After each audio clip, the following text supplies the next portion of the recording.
Hello and welcome to another episode of Video Game Logic. Today's show was recorded on March 22nd, 2017. I'm your host, Gaming Psychologist, and with me, as always, this week's most patient man in the world, Caffeine Rage. On today's show, we will of course be discussing the games that we played. KSP has its first paid expansion announced. For Honor's microtransactions put you on a treadmill. We'll have our weekly community corner and our weekly discovery queue. Hello, Rage. Hello. How are you, sir? Doing all right. Well, that is swell. You sound so sarcastic when you say it like that. It's just the tone I put in my voice. So yeah, most patient man in the world this week. It was pretty good that we had our show recorded a day late because there was a news topic, right? Because of that. Yeah, but so this week has been another hectic week for me, and last night when it was recording time, I was exhausted. I was up for like 20 hours or something like that Monday, and then had to get up and have a full day at the clinic and do stuff, and I got home and I was just wiped. Yeah, your entire therapy was, you'll get over it. Yeah, you'll be fine. You're not bleeding to death. You'll be okay. But I didn't think you were in that sort of clinic. Plus my power went out, which the power came back in time that if everything had been okay, we could have recorded. I wouldn't have been prepared, so I guess we would have got a late start, but we could have recorded. But by the time the power came back, we were already laying in bed like, oh, the power's back. I guess we can turn the TV on and fall asleep to the TV instead of just falling asleep in the dark. And Katie's still pretty tired. She's kind of hyped up right now because I noticed. Yeah. She kind of broke in on the pregame stuff. Yeah. She was so excited. Yeah, I already put it on Twitter, but if you don't follow me on Twitter, we put our first official offer on a new house today, and it's a very, very nice house. I mean, I'm not going to go into the full details, at least not now, because it's just an offer, and there might be some haggling involved, and they might not even accept our offer at the end, so I don't want to get you can make them an offer they can't refuse? If they refuse this one, I'll make an offer they can't refuse. I'll go get a horse's head. Go slaughter one of my parents' goats and get a goat head. It'll probably have the same effect, and it'll save me some money because I won't have to buy a horse's head. But just go on Amazon, you get the horse head mask, and you send it to them. Yeah, that would be pretty cheap. But that wouldn't be, I don't think, as maybe it would. I don't know. It would definitely creep them out. But regardless, I'm not going to get super deep into it right now. After we've purchased the house, I'll probably share a few more details about like the new office space and everything, which I'm really excited about. But that will be a conversation for another day. So that was one of my adventures today. The other adventure is my car broke down. I also tweeted about that. A couple of people were saying that they were interested in like to send pictures of the repair. This is beyond my skills for repairing a car. I mean, I could if I had the time, I could figure it out and fix it. But right now, with everything going on, I just need to get it fixed. I'm pretty sure there's something wrong with my fuel injection system, and I'm not sure if I've just got, for example, some clogged lines or injector heads or bad gas. Yeah, or bad gas. Been Or if I Taco just Bell. Or if I might have to replace the entire fuel injection system because my car's got over 100,000 miles on it, and it's never given this kind of problem before. So, we'll see. We will see. I might see if I can get my mechanic to take a few pictures once he lets me know what's going on. It got towed to his place tonight, so he won't even look at it until tomorrow. Yeah, which by then, that's already, a couple $100. It wasn't too bad. It was only $65 to get it towed over there. No, I mean, and for the mechanic to look at it. Oh, nah. I've known him for years. I've actually known this guy since I was a kid. He was the coach of my Little League baseball team, actually. So, that's... I don't know. I like Greg, and that's his name, Greg, as a person. He's definitely a cheap mechanic, but he's an honest guy. Like he's your kind of traditional good old boy. So, quick question: does he ever feel like he's working on produce when he's working on your car? I don't know. Maybe you go making banana jokes again. I drive a bright yellow Dodge Charger. Actually, the color for the car is called Top Banana, which I find hilarious. Why. Yeah. So, enough about my personal life, though. Let us go talk about video games. Oh, if we must. So I'm actually pretty excited about every game that's on your list. I watched your Sunday sampler video on one of them, and I'll let you read them off. And then I'm happy to hear you talk about the other two. So, yeah, well, the first one is Clone Drone in the Danger Zone, which was my Sunday sampler. Which I think that sold you on the game as soon as you saw the listing. Yeah, I think I left a comment on that video, and I think I said that the name had me alone. Yeah, it's an early access arena fighter. A very, very simple combat, but it's fun. That's the thing. Yeah. I really enjoyed it. My biggest concern with it is the price tag on this thing because it's $15. Just starting off, and they're talking about raising the price as it goes through early access. So, yeah. Do you not feel like it's worth $15? I think it's more of a $10 game, to be perfectly honest. And I know that's probably splitting hairs for $5, but at the same time, when they're talking about raising the price, and the fact that, okay, story mode. Well, the story of it is that the robots are basically kidnapping people, downloading their minds into robots, and making them fight one another because reasons. And it's all voxel graphics with the dismemberment. So you could easily, lose an arm, and then you could no longer use bows, and it actually impacts your swing speed a bit as well with the swords, which is interesting.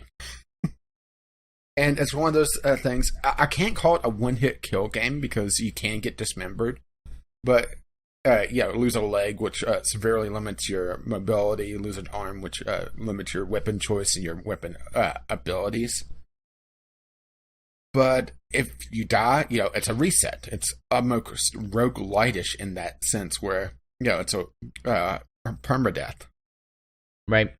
And the endless mode has a bit of a randomization that I wasn't counting on going in because I went into it and, it's like, oh, well, this is pretty much, what I know what to expect. And I went through it a couple times in the video and it threw some really different enemies at me, which was a bit of a surprise. But like I said, the biggest thing is just how much meat is on the bones in this, and it is a early access game that's pretty early in its development. They're planning on going at it till about the end of the year, if I recall correctly, which is a bit earlier than what I like to do my videos on. But I had enough fun with it that I wanted to do it anyway. Right? Is there multiplayer component? I don't remember. No, there's not multiplayer. Okay. The closest thing you get to it is the Twitch mode, which I couldn't really show off because, I'm not a Twitch streamer. But right. The thing with Twitch mode is that people get coins for watching the video or watching the stream. And then they could use those coins to bet on the outcome of the match and to spawn in extra things. So if I was watching you stream it, and I would be building up a currency from what I understand of the Twitch mode of this. And then I could spend money to spawn an extra bot or spawn, to make something harder on you or easier on you. Right. So it's that's where the fan interaction comes in. And that's the closest thing they have to multiplayer as of yet. Okay. Yeah, I guess because you didn't show it off. And like you said, you couldn't. That's why I was a little bit. Yeah. I was confused about that Twitch mode. Looking at it, anyways. But I did take a good look at it off the video, but I really, like I said, I couldn't really talk much about it because I couldn't show it off, and I wanted to be logged into a Twitch account, which I could have, but that's still, not really showing off anything but the menu because I don't have an audience to be able to demonstrate that. Right. Yeah, this game looks genuinely fun. I was thinking, like, for my purposes, it'd probably be like a $5 purchase. Yeah. Yeah, but since you've played it, I think I can see where you're coming from on your $10 value proposition. Yeah, supposedly you get through the what's complete in the game outside the endless mode, which is essentially a score attack. You go through the different levels, and it throws different variations at you at times. Right. You can get through what's in the game story mode wise in approximately an hour if you're good at it. But the thing is that it does have a surprising amount of skill involved with it, but it's also really simple to pick up. The best thing I could describe is think of For Honor with a lot lower skill floor. It's a lot easier to pick up, but there's not the high skill ceiling as well. So it's sort of a dumb man's For Honor almost without the multiplayer component. Well, which is fine because it looks fun and funny and fast paced, and it's not the same sort of game. I liked referencing your video again, like how you could attack the spiders, and because it allows you to do things like decapitate and stuff, you could like slowly chop their legs so that they get shorter and shorter, so you can attack their head. Yeah, I showed that off in the video that if you actually knock down the spider's legs, they're not a true spider; they're four-legged. At least the versions that I can fight so far. I only got probably a little over halfway through what story mode content there is. And I should also say that you can buy extra lives with the upgrades, which I'll get to in a moment. The version of the spiders that I could fight so far is a four-legged bot that with spider legs that kind of connects up to this central point, and it has a little dangling body on it, and that's the point that you have to kill. If you do a jump attack, you're able to slice the connection from the legs to the body. So the body just kind of flops down with a couple legs, and since it doesn't have enough strength in those legs, it just kind of flops over and keeps attempting to stand up, but it's immobilized. Which is, it's really interesting that they put that much effort into the physics of this game. Because I looked at this game when I originally got the review copy, and I thought, oh, this is going to be a dumb, game. I'm going to look at it and think, this isn't any fun, and kind of brush it off. And this is the type of game that I love seeing, where it completely surprises me.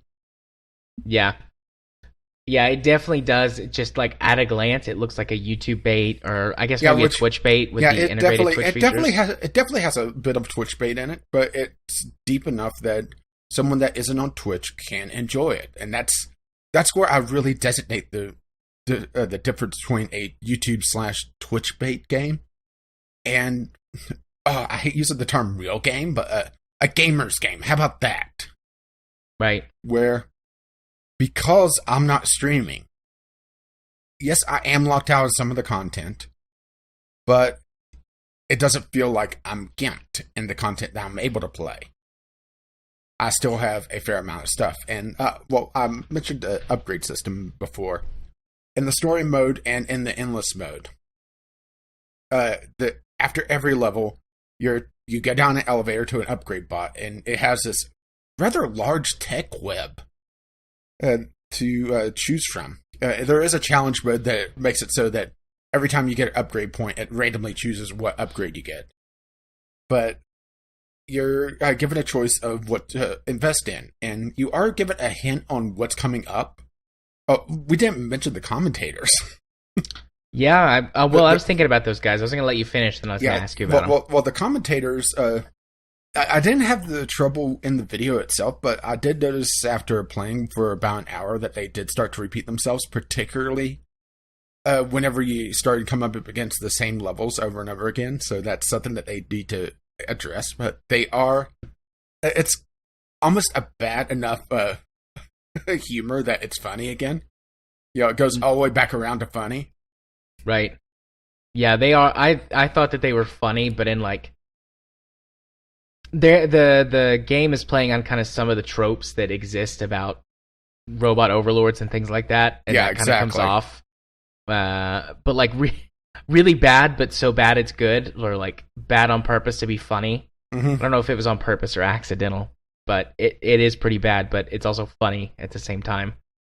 So yeah, which there's a real distinction there, because a lot of times I've run into games that try to have the so bad it's good humor that it just comes off as bad. Yeah. But this, still had fun with it, and I laughed at it. Yeah, I chuckled a few times in the video, and I'm sure there's more dialogue. I mean, you said that it comes back around eventually and repeats, but I'm sure there's more that I didn't get to hear. Yeah, there was. As a matter of fact, most of what I heard in the video, outside of the individual level stuff, the hints for the upcoming level, was stuff that I hadn't heard before. So that's why I was a little bit surprised that it started throwing new stuff at me. Yeah.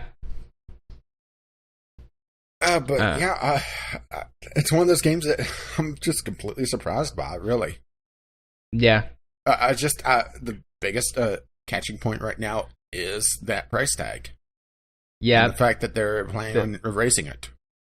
Yeah, the main reason, honestly, that I went to watch that video, because I'm going to be honest, I don't watch all of your YouTube videos, I don't watch all of your Sunday samplers and things. Well, considering I put the amount of content I put out, I don't blame you. Yeah, but my channel is really designed around, you follow one particular series. Yeah, but I saw the name, and I was like, oh my gosh, I have to go watch this video. Like, this game looks terrible. You were ready for me to just start mauling it. Yeah, I was ready for you to, make a few jokes about the name and be like, this is a terrible game, and I'm going to be angry, and make this pun a lot. But you were like, actually, this is a very lovely game. And I was like, wow, actually, this does look like a fun game. So I put it on my wish list, and like I said, I feel like this is one of those $5 throwaway games for me to play for fun one night when I've maybe had a little bit too much to drink. I would say that this would be a great game for you. After you've had a few to drink, get on Twitch. Yeah. Yeah, I would do that. And I mean, the game seems to be pretty successful. It's got a couple of hundred active players right now. Yeah. Which is why I asked about the multiplayer component. Yeah, although it's good that they haven't designed their game around multiplayer. Yeah, that's the major downfall that I see with a lot of indie games is that, well, as a matter of fact, I had one, not this week, but last week, that looked absolutely amazing to play. It was a battle arena like this. It was multiplayer, and it was, I think it was 6v6, and it was multiplayer only with no bots. I look at the Steam charts, and there's 10 people playing. There's not even a full match. Yeah, that sucks. Yeah, right now there's 208 people playing. Today's peak was 260, and its all-time peak is 465. And it just released into early access, right? Yeah, like last week. Yeah, it released into early access March 16th. So with people giving it, good reviews and good coverage, I bet that this game will grow a bit. I mean, I'm not expecting it to have 50 million concurrents, but 1,000 or so would be a really healthy player base for an indie game to have some good multiplayer support. But, we'll just see how the game develops. Yeah, and also what content they throw in, because that's the big thing, is where they take their where they go with the content that they add on, because if they are taking suggestions from the community for power-ups. Interesting. Power-ups and upgrades. Right. And right now there's only a handful of challenges. I fully expect them to add a lot more challenges. Yeah, this seems like a very challenge-heavy type game. Yeah, which that's I think that's going to be the big thing, is if they could get people online or on YouTube and Twitch to do particular challenges, particularly around the random upgrade system. I think that's going to be the big drawer for a lot of YouTube videos. Yeah. Okay. Well, what else did you play this week?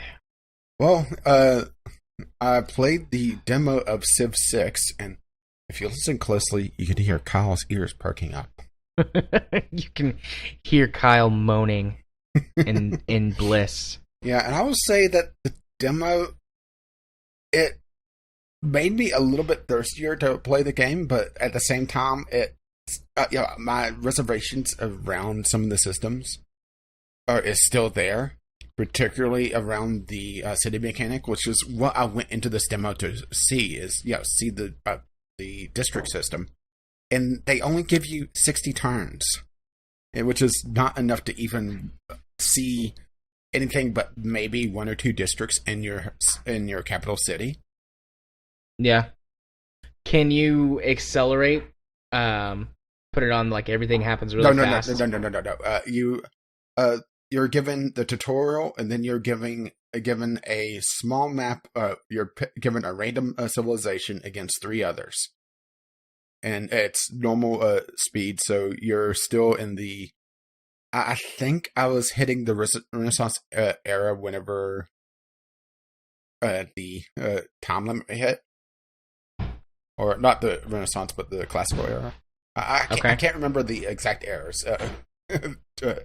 I was hitting the second era. I was just about there when my time limit ran out. And the one after the Stone Age? Yeah. Yeah, and it was... like I said, I didn't really get enough time to play with it to feel out the city system, which is what I was downloading it for to begin with. Right, okay. And also, well, I will say that the game looks a lot better in motion than it does in screenshots. That's something that was the first thing I took from it, is that all the screenshots of the game, it doesn't do the art style justice. And I never really watched a lot of YouTube videos because it's very much a game that, it's on my list. I'm going to get it eventually. So I never really bothered with it, but it did strike me just how beautiful the game is in motion. Things I didn't like was the fact that the builders are a depletable resource now, essentially, where you create a builder and you use it 3 times. For me, what I usually did in Civ 5 was I would build a builder early on and maybe get another one through my policies. And then that would be my upgrade squad that I'd move from city to city. So I build a city and I'll move them over there to improve, and then move them over somewhere else. Use them to build my road system. And they would be kept busy most of the time. Only time I would ever have to really build another builder is if I built on a new continent. And it was just too much of a pain to move my builders across the seas. Right. Every time you build a builder, you're given 3 shots with it, and then it's gone. And I found myself constantly having to build builders, which I found very frustrating. So when you say 3 shots, okay, do you mean every time you use a builder to upgrade something, be it a farm, be it a commodity, one of the resources, it uses a shot of the builder. After 3 upgrades, the builder is gone. What about roads and stuff? Do they get roads used are up not building used? Roads? Roads are not built by builders. They're used. A different unit of the trader puts them down as a trade route is developed, which is something else that I don't like. Wasn't that in Civ 5? Civ 5, the traders were in there, but the fact that the traders are the ones that make the roads is something I don't like. That's something that they brought over from Civilization Revolution, which was the console and mobile version of Civ that exists. You built trade routes instead of being able to build roads kind of free wherever you wanted to. Yeah, and I know we're going to get a huge letter from Kyle, or several tweets from Kyle, rebutting all of the points I'm about to make. But the fact that, one of the districts I did get was the encampment, which is where your military is based. Okay. If you put down your encampment, then your trader decides not to put a road near it. That takes extra movement to move your troops around the empire before they get onto your road system, which is something I despise. Which probably comes down to, I haven't played the game enough to be able to understand that the trader is going to take this route instead of this route. But still, it's taking choice out of my hands. I'm sure that there's probably a way for me to build manual roads later on, or there's definitely going to be a mod for it. But I like building roads. It's one of the things I enjoy doing is making my network, particularly, you see me building a road to your territory, something's up. Yeah. Yeah. And I like the manual road building system because, I mean, a lot of times auto road having your builders Yeah, do auto essentially, roads is fine, but essentially, it's think of it as the trader being like a worker with auto roads turned on. yeah. Usually they do okay, but sometimes they really mess it up, or you want to do something specific, and Yeah, then you can't do that. yeah, which they did have it where that whenever I went from I did actually hit the second era. Now that I really think about it, when I got to the second era, my roads upgraded automatically. But at the same time, it's just one of those things that I'm sure it's a trade-off for a different system in the game that I either didn't really get into or didn't appreciate. Yeah. But it's one of those things that, why? I suppose in an effort to try and streamline the game, that's what a lot of the changes were made. And I suppose, for the most part, I think people say that they did a good job. Particularly since your military units, or at least the ones I was able to build, wasn't coming out of the city center, but it was coming out of the encampment. But because the encampment, I built it off to the side, and the trader, decided to take the road a different way than I was expecting. I ended up, spending extra movement to get my warriors onto the road system to go deal with the barbarian horde that was attacking my third city, which is something else that pissed me off. I set up my third city, and within 3 turns, I had 5 barbarian units on my doorstep. This is not selling the game to me. That's not good. There must have been multiple encampments I didn't see with my scouts. That's the only thing I could think of. Because they were on me like crazy. And I ended up spending the entire demo fighting off these barbarians. And the thing is that America, the other country that I had on my continent, was building up, and was in danger of taking me over because all the barbarians were going after me, and I had to devote resources into protecting myself.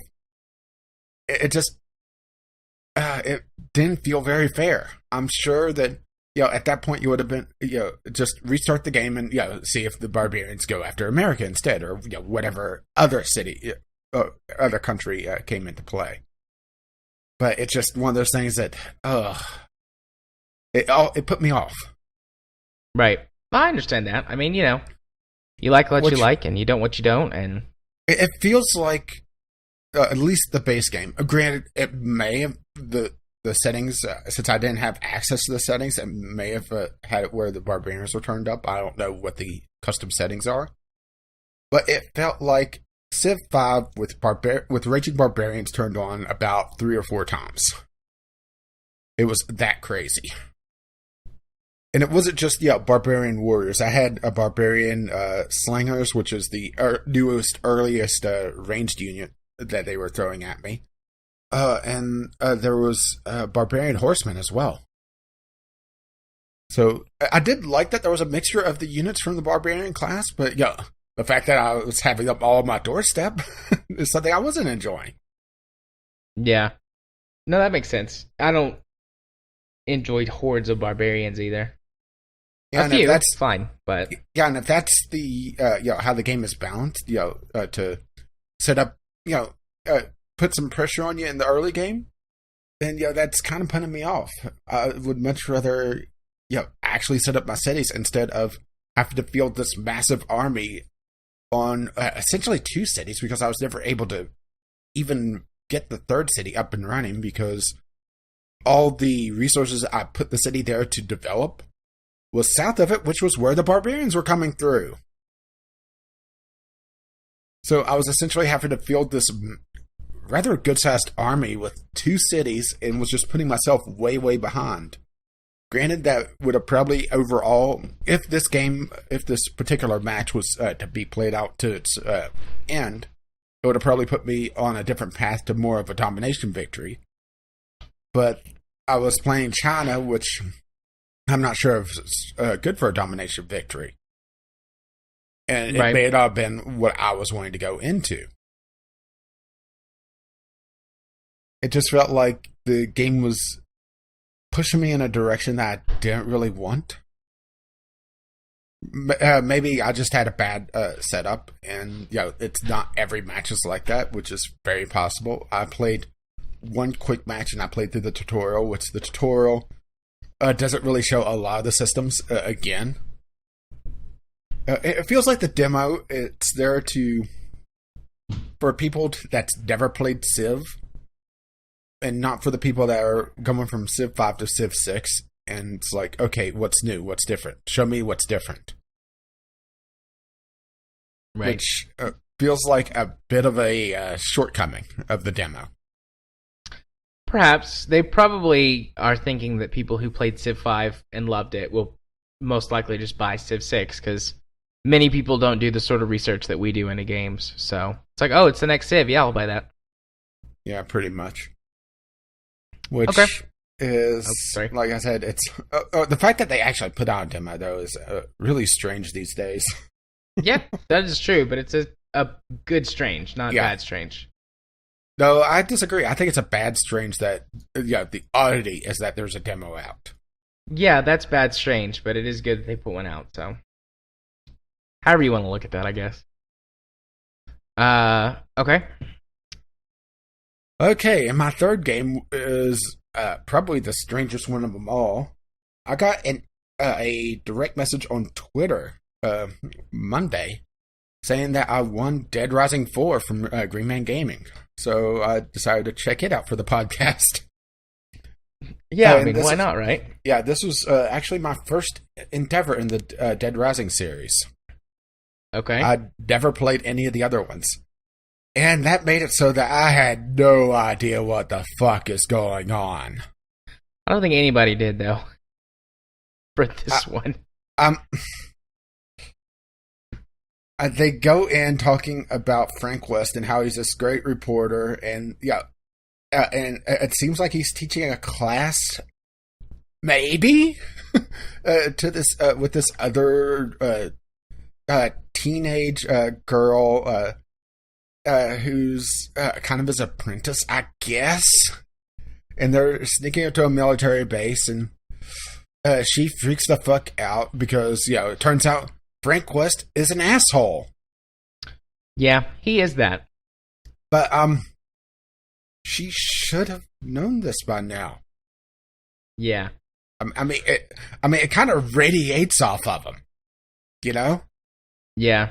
So then he gets blamed for all the shenanigans that go on there, and he goes undercover. Basically goes on the run and starts teaching a night class of photography under the name Hank East, because nobody would ever think of, hey, he looks familiar. Because he's supposed to be this really, really well-known guy. Hey, I'm going to cut in for just a second. Yeah, I don't see how that works. So Frank West, to kind of fill you in, he was the main character of the first game. He shows up in the DLC for the second game. And then in the third game, you can go, well, as part of the story, you go and visit like this museum or museum exhibit that's cataloging the zombie apocalypse. Mm-hmm. And Frank West has like a whole section in the exhibit, like the great Frank West, the journalist who got out all the information about the zombies and who did so much to help stop them in their first outbreak. Like, he's basically a celebrity. Yeah, and it's not like he's even trying to, cover his face or anything while teaching the class. He's just sitting there.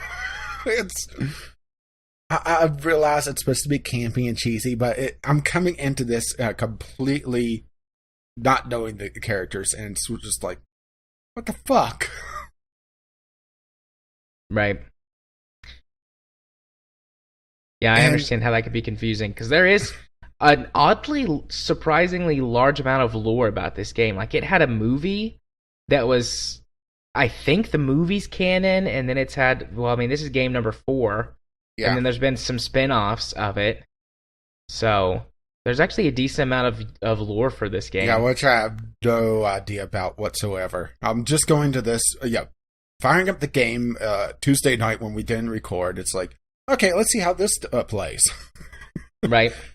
And I will say that it is taxing my system quite a bit. It is playable, but whenever there's a lot of stuff going on, I am seeing frame drops, and it's all CPU bottlenecks. So I'm probably going to hold off on playing this a lot before I get the new computer up and running this summer, which is still in the planning phase. I don't know if I'm going to go Intel or AMD. I'm just waiting on just see how things go with that. With the Zen processors? Yeah. Yeah. Yeah, I think it's smart to really sit down and just wait it out right now, because there's a lot of going back and forth on what's worthwhile or not. Yeah. But anyway, I played probably about an hour and a half, 2 hours of this, and I will say that I did enjoy it. But it does seem like, from everything that I've read, because it took me about 2 hours to download this game. This is a massive, massive download. This was 42 gigs. Yeah, that's pretty big. Yeah, it took me a while to download this. So, I was poking around the reviews a bit, and I could see where people are coming from on not liking it, because it is taking out particularly the timer aspect. Because, I'm not on a timer one bit. I could, get in a golf cart and start driving over zombies all I want and not miss a damn thing. For the most part. From what I understand, that there is a couple missions that are time related, but I'm not sure exactly how they are. If they're, after I discover them, I only have so much time to do it, or if I'm not in this place at this time, I missed the mission. No idea on that. It probably is from what I've heard, it's similar to 3, because 3 basically didn't have a timer either. I mean, some of the missions had timers on them, but you had so much time, it's like they didn't exist. Except certain side missions and rescue missions. And you only had so much time to do those. Like, they actually had timers that mattered, but it was still a decent chunk of time. Yeah, and I could definitely see where people are saying that, it will get samey, because a lot of it is, just killing zombies. You're not under the clock. You don't have that pressure on you. But my kind of zone out, just do stuff game right now is Mad Max, which I'm actually closing on the end of. So, I do have a place for that. So, yeah. I think I would enjoy it once I get a computer beefy enough to run it, because, I'm seeing some frame drops. It's just the fact that, it is packed with zombies, which is something that I like. The fact that it has the feel of an actual zombie apocalypse, that, this was a mall full of zombies. And this actually takes place in the mall that they built. And I'm pretty sure it's where the first game was set. Just a new mall. Yeah. Supposedly. As well as the surrounding area, because within the first 2 hours of the game, you actually are able to get out of the mall and go drive around. Yeah, supposedly the first game had so many zombies for the time that it's credited for some of the Red Ring of Deaths, because it would tax the processor so much in the Xbox 360 that it would overheat it, and then that would melt the soldering inside the console. So, well, to be fair, just about anything would do that to the Xbox 360. The first version, after a while, because it was just completely insufficient on its cooling. Yeah. But where's your bottleneck? Is it CPU or it's GPU? Definitely CPU. Okay. Because let's just put it this way. Whenever I'm around a absolute crowd of zombies, I'm noticing it's the physics of the game. Granted, I didn't run MSI Afterburner, so I can't say 100% for certain, but it definitely feels like it's the CPU with the all the physics going on. Because there is a lot of physics. There's a lot of weapons that have explosives, and that's one thing I did notice, that your weapons are not all that important. You have just all sorts of things that you could just pick up at a whim. Yep. You keep one or two big weapons as a backup for whenever you run into something fun. But overall, it's either just run past the zombies, or if you can't run past them, if they're too crowded or they're in a bottleneck. Just go in and start wheeling away. Yeah, that's pretty much the game. It's evolved to become like more and more of that as they increase the craziness of the crafting, but that's pretty much always been a part of which this has vehicle crafting series as well. So, I'm trying to remember exactly what I combined together to make essentially this death machine on that has a minigun on top that just mows down everything. One thing I did notice, especially with the vehicles itself, but it also felt like the ground gunplay. I almost had to have aim assist on because it was feeling a little wonky on the controls there. But the vehicles were particularly bad. I was aiming where I would expect the reticule to be. I didn't have one, but it felt like it was shooting up quite a bit. Yeah, the vehicles were bad in 3 as well. So I had to actually turn aim assist on, especially for the vehicles, because to shoot an enemy in the head, I was aiming way below their feet on the vehicles. And it wasn't particularly good. And it seemed like it was only the minigun. The vehicle that I got pretty quickly had a minigun on it, but it also had a rocket launcher, and the rocket launcher was going where I was expecting it to. So I'm not sure if it's something with the minigun or if it's just a nuanced thing that I don't know about. Yeah. And there was this one moment that was that kind of hit me like, oh wow, but it was one of those kind of burn moments from the developer, because you meet this girl that is running a zombie podcast, telling it like it is in the quarantine zone. All right, which podcast has kind of turned into a buzzword for collectibles these days, hasn't it? Yeah. But the sick burn was she was talking about how she had so many subscribers. I can't wait to tell all 512 of my listeners. Like, that's a lot more than we have. I think that's a joke based on the movie, actually. Not 100% sure. I've never actually seen the movie, but I think that's a joke. It's just one of those moments. It's like video game movies. It's just one of those moments. Like, wait, what? But overall, I enjoyed it. Maybe it's just the fact that I didn't play the earlier ones that I enjoy a lot more than what I would have if I played all the way through the series, because that seems to be the big thing. This is a game made for someone like me that hadn't played the previous ones. Yeah. Except for the story. It seems like the story is like, well, you don't really need to know what's going on. Yeah, I think the one that's, if you want to go play the other ones, I think the best one to play is the second one. Yeah, I've heard a lot of people say that. The first one is not a bad game, but it's an old game, and you can tell from game design and things like that. So that one's not the best one to start with or to go back to unless you're really interested. 2 kind of got the best mix of everything, and then 3 started taking it in a bad direction in a lot of ways. Yeah, I'm sure 4 probably continued the bad direction, but because I don't have the history with the game, I don't notice it. So I'm just seeing, I'm sitting here in a mobility scooter running down zombies. Yeah. And personally, and that's something you get very early on as well.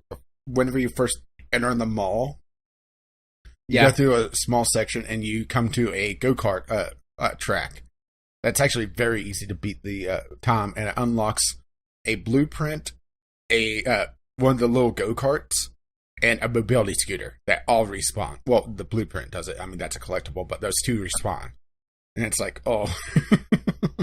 and actually the blueprint combined the mobility scooter and a shopping cart, which I didn't see in the immediate area, for a little bit of a death machine as well. Yeah.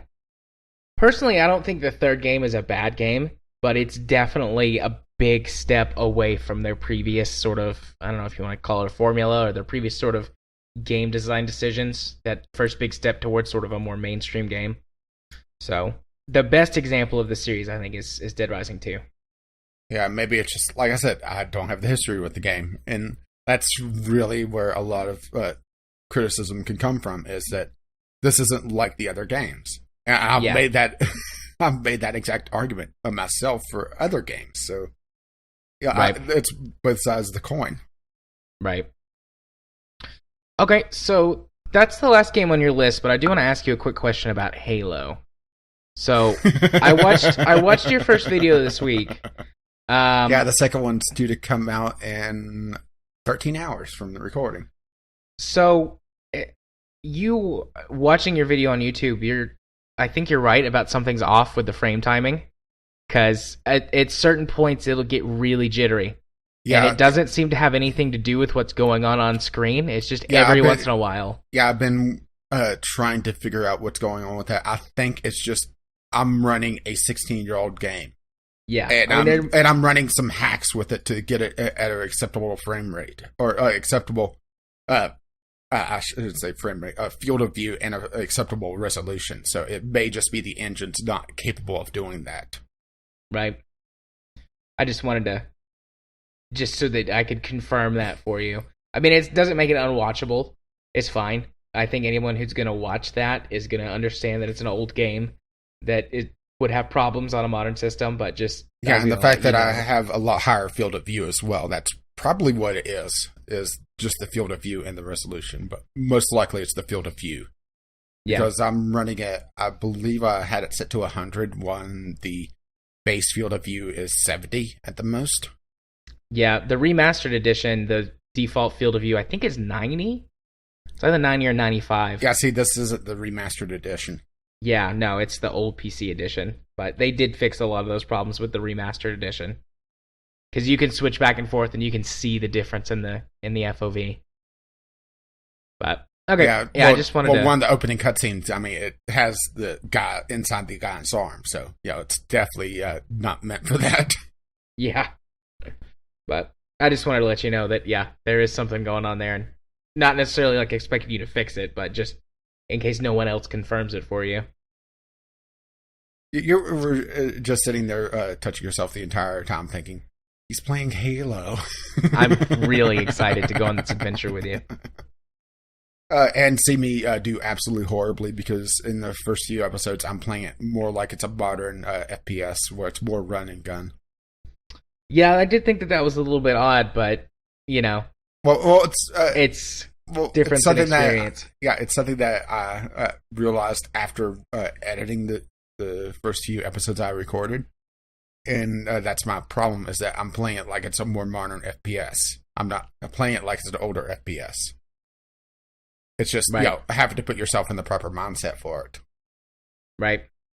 Yeah, I was watching you go through bits, and I'm like, oh, I know what's over there. I know where he's going. I know the secret around that corner. Yeah, and the fact that I don't know the secrets, I miss it. It's probably infuriating to you. No, I don't get infuriated at that. It's your gameplay experience. Just I'm like, oh, I'm going on this journey with you. I've done it so many times, I could do it in my sleep. I think it's funny, though, every time you're like, nope, don't question it. Don't question it. And I'm like, well, actually, there's a reason for that that's explained in the lore, like in my head. I go to like start typing something. I'm like, nah, I'm just going to let it go. No, feel free. It gets more interaction in the video and puts me higher in the ratings. Fair enough. On your second video, then, I'll be a lot more explanatory. I have a feeling in probably about 24 hours, so it'll be like 20 comments on that video, all from you. Yep. And I have to admit that it was very tempting after all the mindfuckery to have approximately 2 minutes of Halo before cutting it to another game.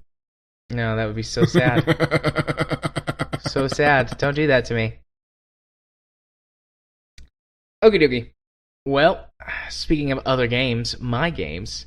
So the first game I played this week was Blood Bowl 2. Last week, I bought it on the podcast, didn't I, when we were recording? Yeah. So I bought Blood Bowl 2 on Xbox because Amazon had it on sale last week for, I think, $15. Now it's going to be where the roles are reversed, and I'm excited to see how you feel about this game. So I sat down and I played it for about 3 hours or so, and this game is great. I've never played Blood Bowl 1, so I don't know what the differences are, and I know you have. The main difference between the two or at least UI. There is a few rule differences in the fact that Blood Bowl 2 is dishing out a lot of their races as DLC, and they're going to have essentially how they did with Blood Bowl 1, where they have a Legendary Edition and then probably a 3rd edition with all the characters. The main difference between the two in UI is the fact that it shows percentage instead of seeing what you need to roll. So if you're dodging into a tackle zone, for example, it will say that you have this percentage chance. When in Blood Bowl 1, it will say you have to roll better than this. Which is better usability, I will say. Yeah, I do like the percentages. It would be frustrating to not have those, because it would make it really hard to, try and figure out what sort of moves you want to make, and how much risk you're willing to take. Yeah, which that is entirely what Blood Bowl is. It's a risk management game. Yeah. So, does Blood Bowl 1 have a career? Because Blood Bowl 2 has a career.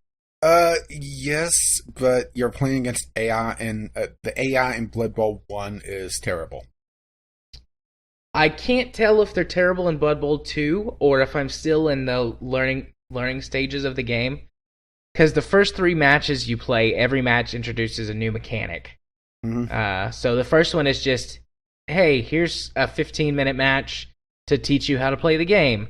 And then the second one is, here's a full-length match, but we're not going to give you all of the gameplay mechanics yet. It's basically an extended version of the first one with less tutorials to see if you can win. Yeah, Blood Bowl is set on turns, so you'll have, I think it's 8 and 8 for each half. Yeah. And then the third game was a full-blown game that involved being able to knock people down.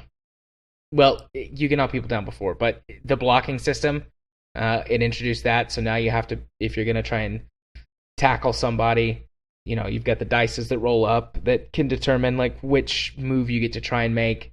But I still can't kill anyone yet. Oh, then it's not the full game yet. So yeah, I don't know if the next match is going to be the complete full thing, or if there's more stuff to learn.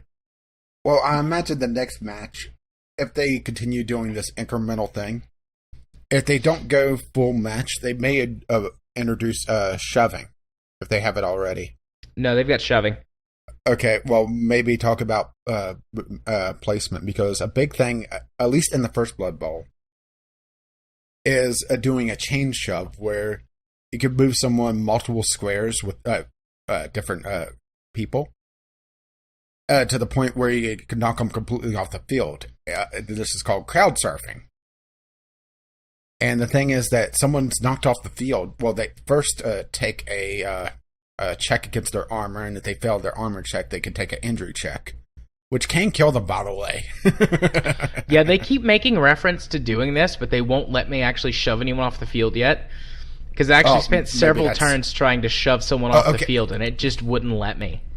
Well, to shove someone off the field, you have to position them correctly, because it will try to keep them on the field, but if you have them surrounded, or if you're pushing them at a 90-degree angle to the play boundary, then it'll let you shove them off, at least in the first game.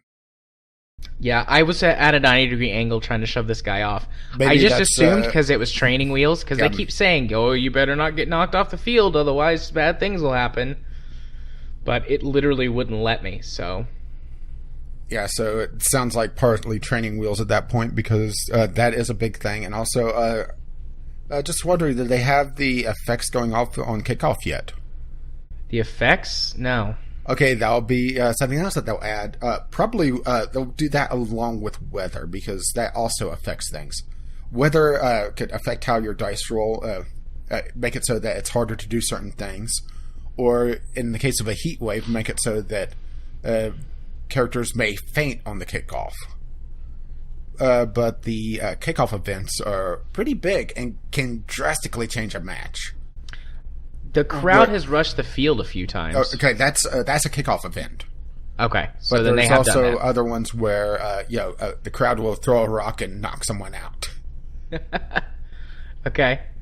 Or the weather change is a kickoff event, so that may be it may be just limited on what you're getting kickoff event-wise. Okay. Yeah, Have they introduced complete injuries yet? No, there's no injuries and no changing up players. I've got a full roster, so I can switch out players, but right now there's no reason to. Okay, well, I imagine injuries and death would be next then. Probably with the Apothecary thrown in. The Apothecary allows you to re-roll an injury check. Usually, it's saved for whenever you have someone with a niggling injury, which is a permanent injury on that player, including after the match is over. So if you have someone with a niggling injury to their knee, for example, it will reduce their movement. Or they could have a niggling injury where it makes it so that their armor is lower, so it's easier to break their armor, so they could take more damage later down the road. Right. And then, of course, a complete failure on your injury roll is death. Fun. So that's why the Apothecary is usually saved for very bad rolls. And also, well, the reroll mechanic is also very important. I imagine that's already introduced, though. No. There's no reroll so far. There's a blitz mechanic where you can move players and punch somebody on the same go. Yeah, that's a pretty basic mechanic. The reroll mechanic is that a team can buy rerolls for... there's the team reroll where you have so many rerolls for each half, and they're replenished at the end of the half. And then whenever you're going into a match, if you're matched up unequally, you're given money to spend on endorsements. You could buy an extra reroll. You could buy an extra turn with the Apothecary. You could hire a wizard to rain lightning down the field. I think in Blood Bowl 2 that has to do with the sponsor system, unless that's in Blood Bowl 1. Because there's sponsors that I don't have access to yet that give you bonuses like that for matches. And it's like, if match condition is this, you get this. But there's I only have access to one sponsor. There's no sponsorship in Blood Bowl 1. Okay. That might have replaced that, or it could just be in addition to. I should probably just look up how many of the career matches are training. Because, like I said, I've done 3 matches. I played the game for like 5 hours. And I'm still learning new things as it goes. Yeah, Blood Bowl is very, very complex.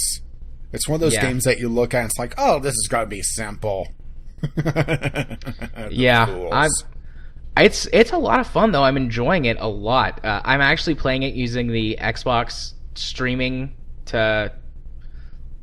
what is it? What do they call it? There's Stream Anywhere service or something like that, where that you can play on PCs in your house. So that I can play on my laptop. I'm apparently, like, my eyesight has always been bad, but I think I'm getting old because I have a hard time reading the stuff on the TV. Mm-hmm. So I've been playing on my laptop, either in bed or in my recliner, so that the screen is right in front of my face and I can read all the text. Because I mean, it's not a game, since it's turn-based. It doesn't really matter if there's any input lag or control dips. Graphics dips. Well, the thing is that there is going to be, whenever you play a multiplayer match, you usually have, I think it's the general consistency is 2 minutes per turn. Okay. So you'll have 2 minutes to make all your movements for your turn. Okay. And the thing with Blood Bowl is that it goes back and forth. So I kick off to you. You have your turn 1. Then I have my turn 1. You have your turn 2. I have my turn 2. And then at the end of my turn 8, the roles reversed for the end of for the next half. Yeah. So they may introduce that mechanic too in the career mode, but so far I have as much time as I need to take my turn. It's incredibly active on console as well. There's how many leagues were open that I can join? Over 100 leagues that I could join on Xbox. It wasn't like thousands. It was 100 and something open leagues right now that I could join. So, I mean, I'm not ready to do that yet. I think I'm going to play through the career mode, or the campaign mode. They have 2 announcers for the career mode that are absolutely freaking hilarious. Jim and Bob? Yeah, their little cutscenes between games, and then certain little quips that they have that are specific to the career mode, because there actually seems to be some sort of story about some... I mean, I don't I can't remember any of the names because honestly I haven't paid that much attention. I'm just like, ha, that's a funny joke, but I'm not playing this game specifically for a story. But they do have little quips in match about like how something is related to the owner of the team that you're playing and things like that. So they're funny. I love them, and I like all their references to real world stuff. Like what do they call it instead of Twitter? I don't know. It's yeah, there is a lot of humor in Blood Bowl. You know, the wizard network that's allowing the game to be broadcast and talking about the virgins that had to be sacrificed. Oh, yeah. But it's funny. I love the humor. I like the game. I'm gonna spend some more time with it and get through the career mode and probably do a league or two on console. And I mean, I still intend to buy this game on PC so that we can do leagues, a VGL league, next time it goes on sale or once the Legendary Edition comes out or whatever it's called that has everything. The races that came on the disc on Xbox are, because I went and looked, it's humans, elves, dwarves, orcs. What's the fifth one? They look kind of like humans, but they wear special armor. I don't remember what their teammate was called. Maybe. That might be it. Do they all have beards? No. Because actually, let me go over to Blood Bowl 2 on Steam, and I can probably tell you. I don't see the teams listed here, but I do see the DLC, which a couple of them I actually play. So, that's where it was kind of galling for me. It's like, oh, I have to pay $7 to play the team I actually want to play on top of it. Here we go. Humans, orcs, dwarfs, Skaven, high elves, Skaven. Dark elves, chaos, and Bretonnian. The Bretonnians. The Norse is actually a DLC, so I was wrong anyway. Which the Norse are essentially are barbarians, really. I mean, you look at them, and they're your stereotypical barbarians with yetis. Oh, yeah. They're listed here on the DLC page on the Xbox store. And then there's the Wood Elves, the Lizardmen, which was actually what I tend to prefer to play, at least in Blood Bowl 1. The Norse, the Undead, the Necromantic, the Nurgle, Chaos Dwarves, and I don't recognize this one. It looks like it's another version of Undead. Which, the Undead have an interesting mechanic, at least in Blood Bowl 1, where if you get a kill, they do a roll, and if they're successful, they're actually able to resurrect that character as a zombie to add to their roster later on. Nice. Yeah, that... Oh, hey, it's Blood Bowl 2 is one of the gold deals of the week. If you're listening to this and you have an Xbox Live Gold account, you can get Blood Bowl 2 for $12.50. So even cheaper than I got it on Amazon. But, I mean, that's not a huge difference. It's fine. Definitely worth $15. In fact, this game's probably worth $60. So yeah, that's Blood Bowl 2. That's all the time I've spent with it so far. But one other mechanic that you're probably going to encounter that I wanted to go over real quick is the illegal weapons. I'm not sure if it's any of the races that you have has them, but they're essentially characters that you can have for a single drive or a single time before someone scores. And they're usually very powerful, like the Dwarven Death Rollers. Okay. Don't ask me how the referees miss a dwarf pushing a giant, essentially death wheel onto the field, but yeah. They were probably paid off. Actually, that is a mechanic. Oh, really? You could pay off the refs? Yeah, you could get a rob where... that's something else that you don't have access to yet, is that whenever you knock someone down, you have a chance to foul them. And if you... Well, at least in Blood Bowl 1, I'm not sure. It's probably just handled by a percentage chance instead of the actual dice roll. If you roll a double, the ref sees you and then throws that character off the field, but you can bribe them to stay on the field. But fouling is a big thing, particularly for races that have a lot of high strength but slow characters. You'll knock someone down and then foul them to either knock them out or kill them. Fun. Yeah, I can knock characters out. I can knock characters out, but I think that just happens sometimes. No, I can't foul them. Okay, so probably I would say probably dirty play is going to be a lesson at some point. Sweet. Okie dokie. Well, the next game on my list, because I don't really have anything else to add at this point on Blood Bowl, is Fallout Shelter.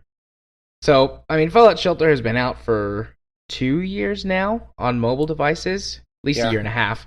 It seems like they added some gameplay, actually. They added a bunch of stuff. So I downloaded the Bethesda launcher, mostly to play Elder Scrolls Legends, which I'll get to in a minute, but Fallout Shelter is the only other game on there, and I was like, you know what? I wasn't a huge fan of it on mobile. Excuse me. Touchscreen. A game like this with so many little things on a touchscreen, I mean, it works okay, but I have fat fingers, and they get in the way sometimes, and it doesn't work properly, so... You just need to get a stylus. Yeah. I do have a stylus on my phone that I could use, but eh.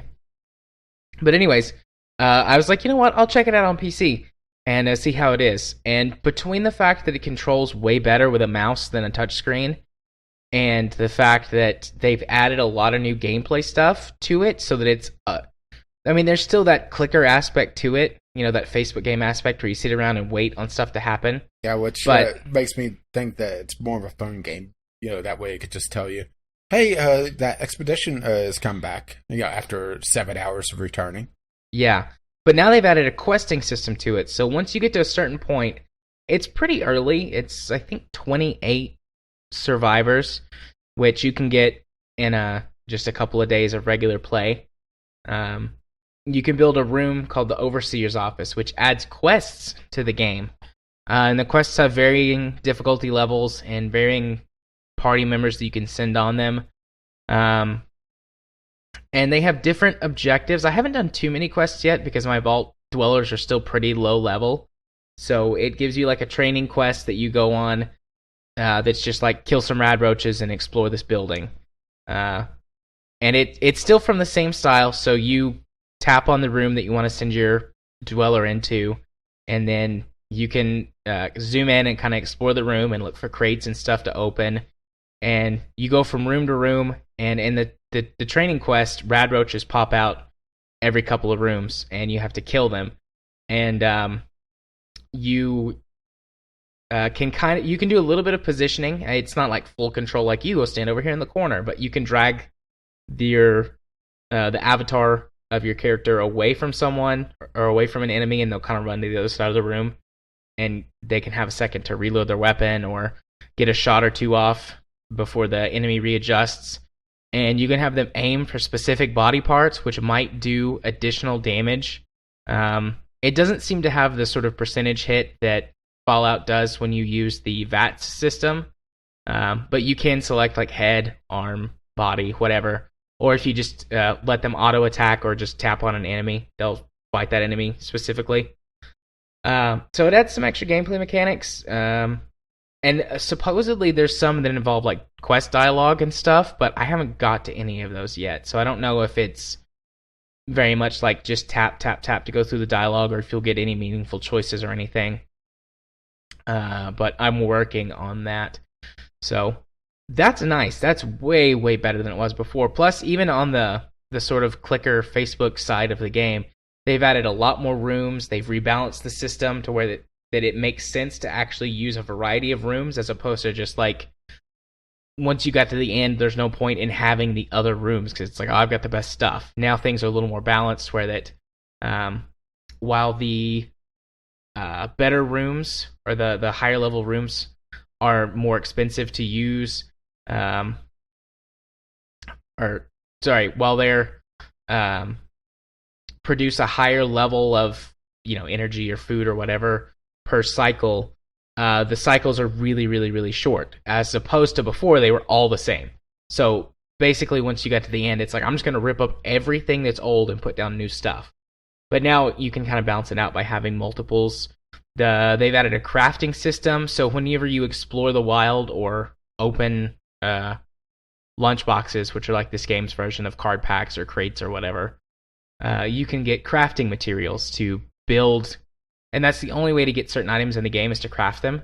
You can build weapons, armor, equipment for your vault, and then equip that stuff to your dwellers like you could before. So that's a pretty neat system that I haven't really gotten into yet because I'm still pretty early. The crafting room, I think, is 36 dwellers, and I'm at 33, 32, 33, something like that.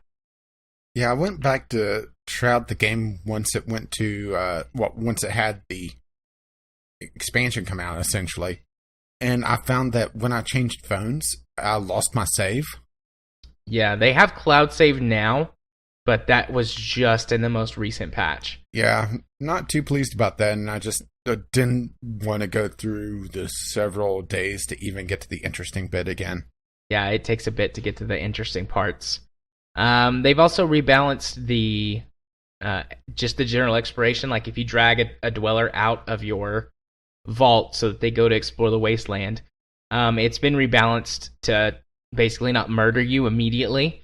It takes your dweller's level and loadout into account whenever it throws scenarios at them, and makes your dweller behave in a more intelligent manner. Like before, if you sent like a level 1 or 2 dweller out with a crappy weapon and no armor into the wasteland, and if a Yao Guai, the giant monsters with claws that kill you in like one hit in the other Fallout games, if he saw one of those, he'd like stand his ground and try to fight it. Now he's like, nope, I'm legging it out of here. So you avoid a lot of early deaths before your dweller, whenever they do something stupid and die, you avoid a lot of that now. So it's still a bit galling that I lost my save because I had really good stuff, and I had some stuff from when they launched Fallout 4's DLC. Yeah. Did they give out a lot of stuff to you whenever you started up again? No. They do not. The system gives you a lot more free lunch boxes for completing your sort of daily quests or whatever. And there's a lot of stuff that are quest rewards themselves, but just like bonus, like, hey, you're starting a new game, have this. It doesn't do that for you. You get, I think, 2 lunch boxes from your first 3 sort of random quests, so that can give you a boost. But I mean, they're completely random. So I've started a couple of new vaults just like to mess around with some different things. And if you don't get good drops from your first couple of lunch boxes, it kind of slows down your early game because you can't send somebody out into the wasteland for long periods of time. Otherwise, they'll die because they don't have good weapons and gear to stave off radiation and to fight higher level enemies to get better drops. But so I've done what you did with RimWorld, and I'm naming all of my vault dwellers after VGL people. So sort of all of the major people have their roles. So you're my exploration guy, and you just go out and explore and look for things. Oh, don't forget, I take my kitty. You get a kitty. So they have a pet system now, and you can get pets. Had that when I was still playing. Okay, they did not have it when I played before. You get 1 free pet once you reach a certain number of vault dwellers. I don't remember how many, but you always get a pet, and it's just a random pet with random attributes. But you got a good one. It's a kitty cat that adds +4 attack. Ooh. So an angry kitty. Yeah, an angry kitty. It went perfectly with you and my vision for your character. So you and your kitty go out into the wasteland and explore. Then I've got Groove, and Groove is in the storage room because that's the closest thing to a crate that exists.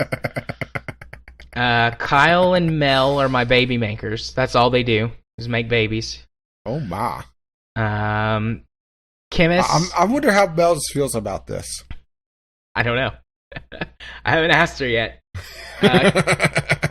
Chemist works in the... Remember, I had nothing to do with this, Mel. So, that's true.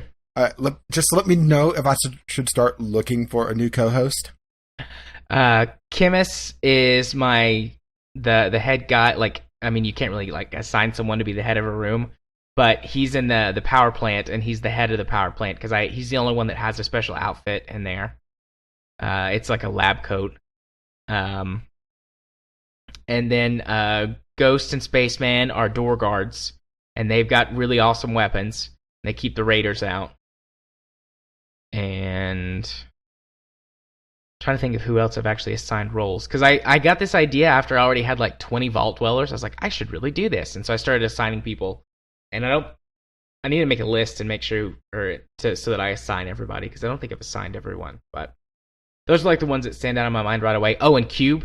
Cube was going to be my main quests go-getter, because I got the character that represents him as a drop from a lunchbox. So he was a higher level character that started with a missile launcher and some armor already. And I was like, oh, okay, I need someone to do quests, so I'll make that your role. And he died. He's the first death. I'm not playing on survival mode, so I could resurrect him using bottle caps. So I resurrected Cube. But from now on, I'm implementing a personal policy of, if you die, I won't res you. You'll have to come back to life, or you'll have to be respawned, basically. Well, considering his latest incarnation in RimWorld, I should quickly talk about my policy in RimWorld is that, you get one life in, well, at least so far. My current playthrough in RimWorld is still ongoing at over 50 episodes, over 40 episodes, not 50 yet. So I'm getting to the end of my name list, so I may have to start going, juniors going around.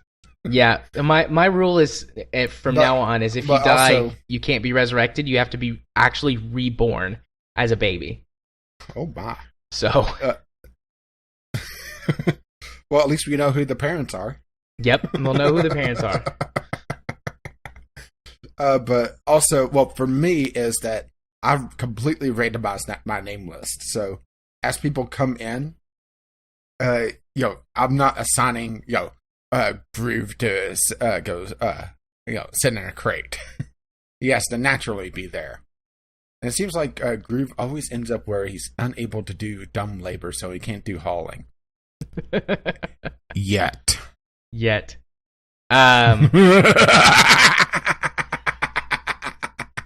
I put myself in the radio room, because I thought that was kind of fitting as one of the hosts. And my other policy is I never put myself in my RimWorld series. And then if I get a dweller that shows up with an interesting, like a celebrity name, I keep them. I have Sean Bean. I should send him out to die, now that I think about it. I was about to say. He's working in the diner because he had a really good... I forget what the skill is that lets you produce a lot of food in the diner, but he had a high skill in that. Charisma? But I should send him out on a quest to die. And I got Jesse Cox as well. Oh, he has to die.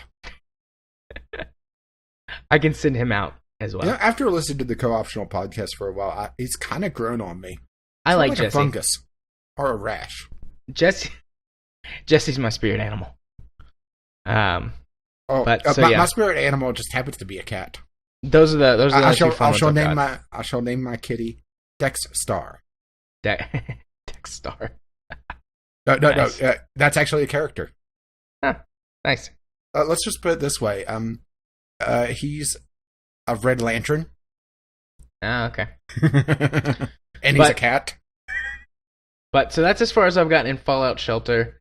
I might, if something interesting or funny happens, I might report on it, but there's not really much more to the game. Just, it's a fun little distraction. The main reason, though, that I downloaded the Bethesda launcher was Elder Scrolls Legends went from beta to actually being fully released. So that Elder Scrolls Legends is a CCG based in the Elder Scrolls world.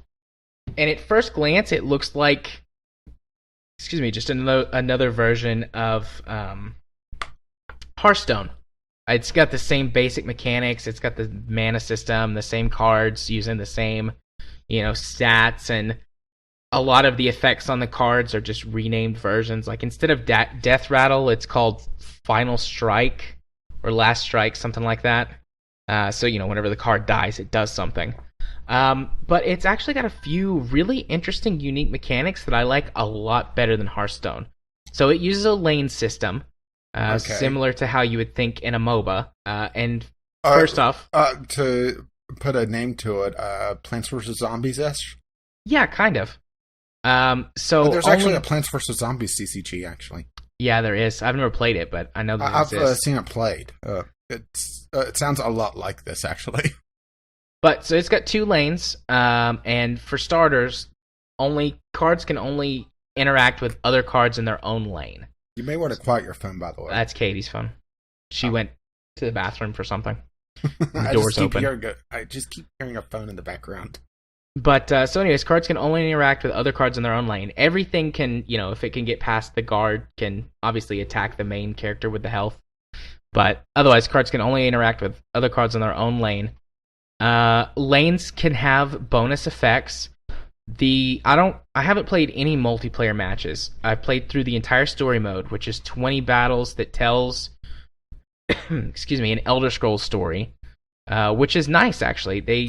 So it tells an entire Elder Scrolls story. That means there's about 3 that's actually part of the story. The other 17 are you just off doing random shit, right?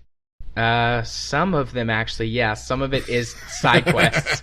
There are a couple of side quests. I mean, they're not side quests. You have to do them, but they feel more like side quests.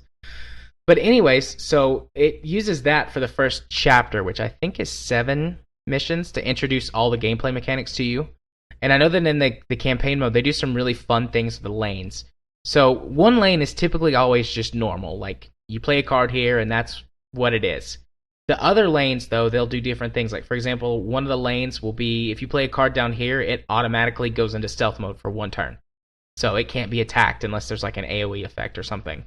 Right. Or one of the missions was, it had a lane that if anything was occupying that lane, you couldn't attack in the other lane, regardless of whether you had minions there or not. There was one that was anything that's in this lane is poisoned, but does bonus damage. So a lot of really interesting little mechanics that they could do with the lane system. Okay, but is this reflected in the multiplayer, or is it just because of the campaign? I haven't, like I said, I haven't actually played the multiplayer against the people. I've played the arena system some, and it's in the arena. So I assume it's also kind of just a random thing that might show up in the multiplayer. I do intend to play the multiplayer. I can report back on that next week. I just haven't had a chance. That seems rather annoying at times. It's really nifty. The most common one that pops up is in this lane, everything is stealthed. So that's the most common one in the story mode and in How many lanes are there? There's no more than 2 lanes. Some levels only have 1 lane, although I think that's specifically for campaign mode. Because I haven't seen any single lane matches in the arena mode. But in the campaign mode, sometimes there's only 1 lane. But there's no more than 2 lanes ever. And I mean, there is a flip side to that. It could be incredibly frustrating because it probably could be exploited by certain builds or something like that, and that's just something they'll have to work on with balancing. But I quite like the strategic effect that it adds to the game, because not only do you have 2 places to play minions to either throw your opponent off balance or to force a certain play, because oh look, this lane is completely undefended, now I'm going to force them to play something here or take the hit to try and do something else. So the strategic element is nice, and then I like the extra effects because it adds a bit of flair to it.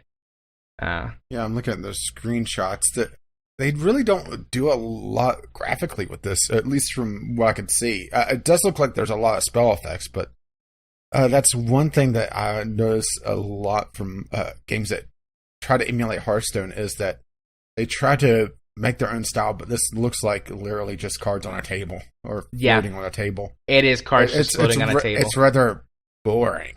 The arena is the only map that looks different. It looks like you're playing on dirt, but it's just like very plain dirt. All the rest of it is playing on a table with like a scroll background and some stuff. That was one of the things I was going to say I didn't like about it. It's very visually bland. Well, at least the one screenshot out of the 6 here that actually shows a spell effect. That but that's very, very bright. It's covering up the entire damn lane. I'm not sure if it's to be a AoE effect that's taking everything out in that lane or what, but it's very visually.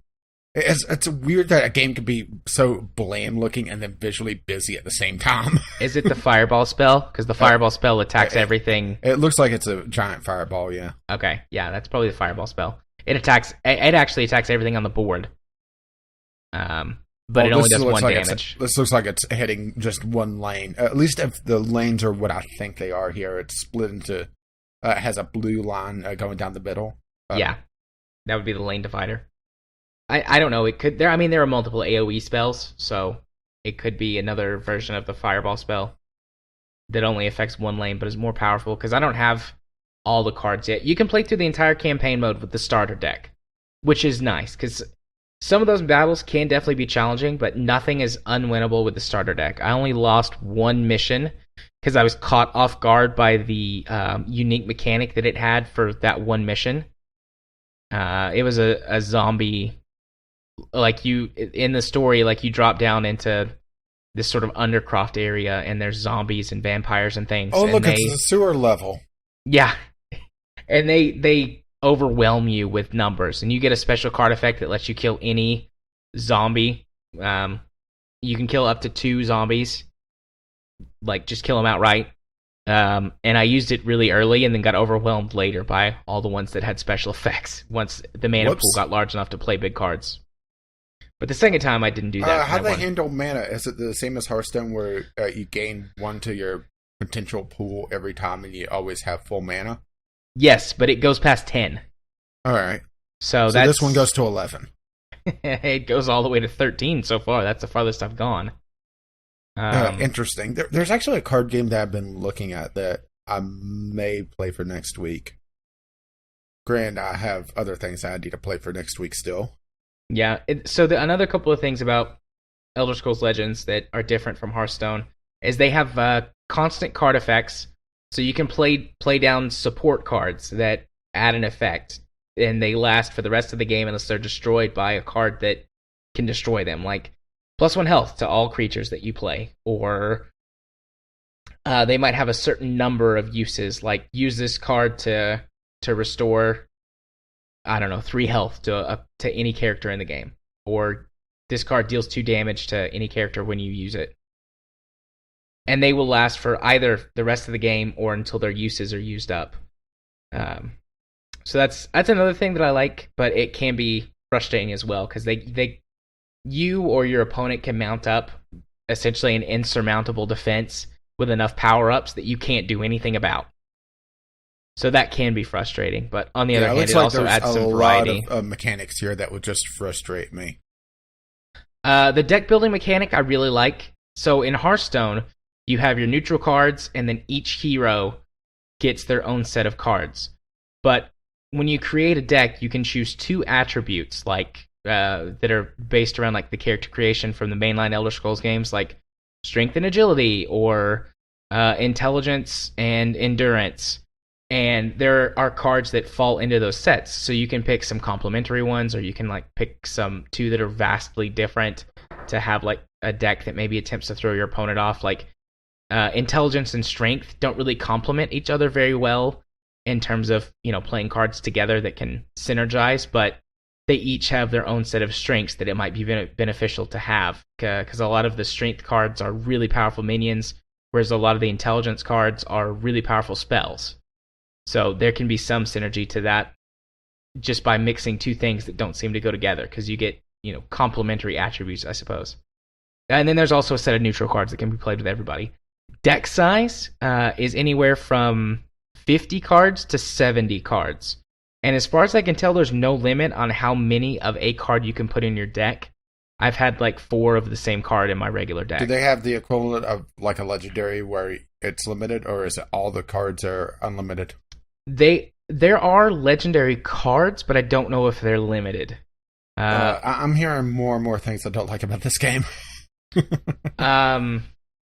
So you can kind of choose to go for a lean and mean deck, or you can try and outlast your opponent with a big 70 card deck. So again, more strategy options. that actually might be difficult to balance around, but I haven't played enough to know that for sure. Anything else that really stands out? In the story mode, you actually get to make choices and level up cards.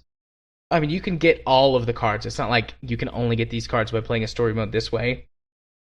But you get guaranteed access to some really powerful cards that you can choose based on your playstyle, which I think is nice. Plus, you get little different story remarks from the guy who's telling the story that you're playing out with the cards. So, I got about 5 hours worth of gameplay from the story mode itself, and then I've played arena mode for about 2 hours. So the way that the arena works, at least if you play against the AI in arena mode, is there's 10 opponents total that you have to beat, and it's got a 3 strikes and you're out system like in Hearthstone, and you just go until you get beaten 3 times or you win the whole arena. And I've played 4 arena matches so far. I've been beaten once. And then you have an adoring fan following you around, annoying the ever-loving hell out of you.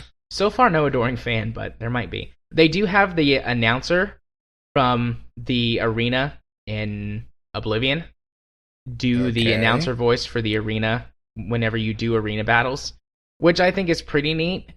Although voice acting, I don't know if this is supposed to be some sort of like in-joke or if they were really trying to cut costs, but it does the Bethesda thing where there's like 5 voice actors that do all the voices. Oh, it's definitely an Elder Scrolls game. And it's for all of the cards. It's not just like the story characters from the main story or whatever. It's like, okay, that's the same voice actor on this that's doing these 2 cards. Or these 3 definitely cards. an Elder Scrolls game. Which it was funny at first, and then I got kind of annoyed with it. Like, okay, this is dumb. I have to listen to these guys over and over and over and over. Couldn't you have got different voice actors or just use Welcome like to sound an Elder effects? Scrolls game. It's worse. Just because you, like, all the time. At least in an Elder Scrolls game, you're not constantly talking to people. There's huge swaths of time where you're just questing or whatever and out doing things.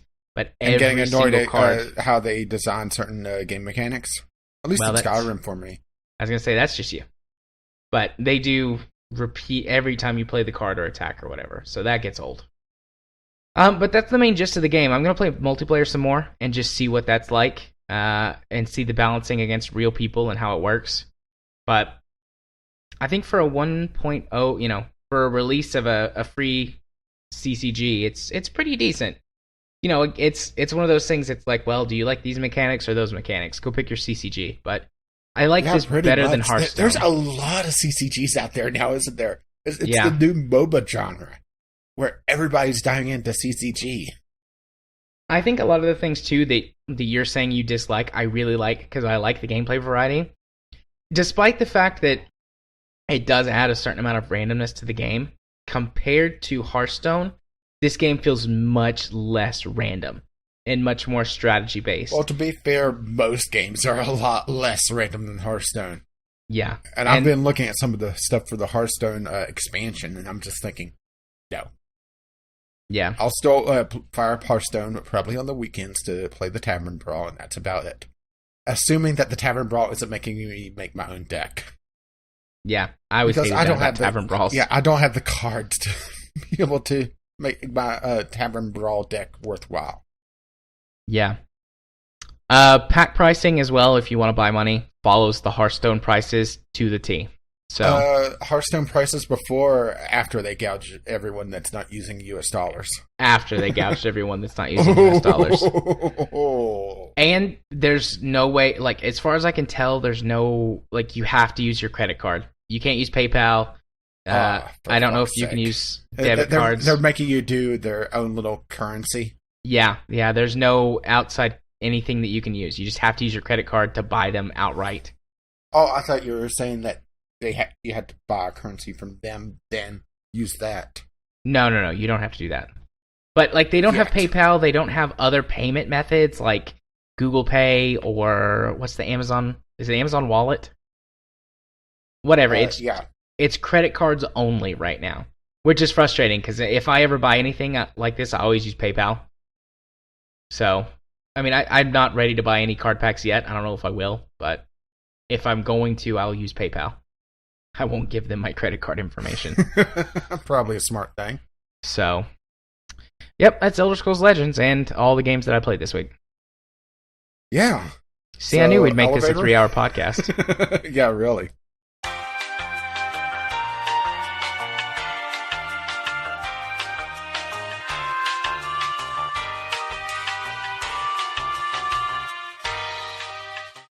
Okie dokie. And we took the elevator to go get a snack and go to the bathroom. Hey, if you're not willing to take a break an hour and a half into the podcast, don't drink so much damn coffee. Yeah, it was you this time, though, that called for a break. I went ahead and went to the bathroom since we were taking a break, but I would have been fine for probably another half hour, 45 minutes. Yeah, well, half hour, 45 minutes, that would have still been a break. Yeah. Okay, so let's move on to our first news topic, which is after a trim. KSP's paid expansion was announced. So what we're going to do is we're just going to go through sort of the main points of what they added and briefly discuss, and then maybe at the end just say whether or not we think that, or what we think about this being a paid expansion. Yeah, and this is not something that was unexpected. They talked about doing this back when the game was still in early access phases. Matter of fact, if you bought it before April 30th, I believe, 2013, you get this expansion and all future DLC for free. I missed this by 2 months. I got it in June. Yeah, I missed it by way longer than that. Which, it's not that big a deal. It's going to be one of those things. I want to see what the price tag is for this before anything else, because they did not announce the price tag. And This is also coming off of a bit of heat for Squad. Squad coming under fire again. Which we didn't really talk about. They mostly because I didn't know about it until reading the people talking about this, was that they were building up this big announcement, and it's localizations. Yeah, which are nice, but not exactly a big announcement. Yeah, this is a big announcement. Maybe, they had to do a quick swap out because they weren't ready to announce this just yet. Yeah. Maybe so. Let's throw out the expand, or just throw out localizations instead. So, let's just go down the key features. Simple interface. The main thing that they're doing here that you can't do in the base game with mods is the mission builder. That's going to be, I think, the key thing. Which mission builder is an exciting new feature that puts the process of creating and editing missions in your hands. We wanted to give you the tools to get the sense of being part of a space program's mission design division by tailoring your own missions and narratives in a friendly, intuitive interface. Once you created your mission, you'll be able to easily share your missions with the wider community. Right. Which I think that's neat. Yeah, I think that's going to be the main draw of this, is what the community can make mission-wise. Because they also talked about adding events during the missions. So you could do your Apollo 13 mission where there's a failure, what was it, 3 days into the mission? Yes, I think so. Whenever they're going around the moon. Well, in transit to the moon, they had their issue. There's a slight issue. Yeah. Just all their oxygen was leaking out. Yeah, they could hold their breath. So I think that this is a nifty little feature, and I don't think that, it's bad for it to be in the game. Like, I don't feel like it's exactly a waste of time. But I don't know how many KSP players would really dive into it hardcore. Because part of what I play the game for, like, I've never touched any of the missions before that already exist in the game. The little scenarios, which I know a lot of them are for tutorial, but there's the asteroid redirect mission. I don't care about that because I play KSP to be creative and, do things my own way. And I just wouldn't be interested in doing the pre-played missions. But I suppose I could also be a minority in the community for that. But I think the big thing for this is what really drove KSP to new heights, if you pardon the turn of phrase there, is the fact that this almost feels like YouTube bait, where you have these really difficult missions and you throw Scott Manley at them, or Danny, whatever number he is, and have those, or throw Dos Valdez or A Million Lights, Twitch streamers at these particular missions. That's where I think the mission builder is going to come in. It's going to be essentially a new marketing tool. That is a good point. I didn't think of it that way. And the fact that I don't know if it's listed on here, but there's going to be a leaderboard system for particular missions as well. I think it says it towards the bottom. Yeah, that's the problem, is that I caught the recording of the Boosters in Space tape, so they dove into this quite a bit more. Yeah, it says it here towards the bottom of the list. Yeah, challenge other players. Okay, so yeah, there's a leaderboard system with this as well, so that's going to be part of this, is also, grabbing in the people that want to be competitive. Right, and adding some sort of faux multiplayer elements to it with leaderboards and stuff. Yeah, which they still are talking about doing a proper multiplayer. Which, to be fair, this is about as much multiplayer as No Man's Sky. Yep, that's true. And a way better game. You could hear the thwack on the glue bottle. Yeah. So the next part is the simple interface. Using intuitive drag and drop node interface, you could easily create new and exciting missions for yourself or others to enjoy. Creators could also add constraints such as time, fuel, or part limits, as well as unexpected mission events, which was what I was talking about. Yeah, I guess this is just the creator tools. I don't think this applies that's to the that's other the creator interface. Tools, where it's going to be able to mess with the missions. So let's just carry on. Recreating history. Included in Kerbal Space Program Making History expansion is the History Pack. Well, it hardly seems surprising. Players will be able to experience the trials and tribulations of the early space exploration on missions inspired by real-life historical events.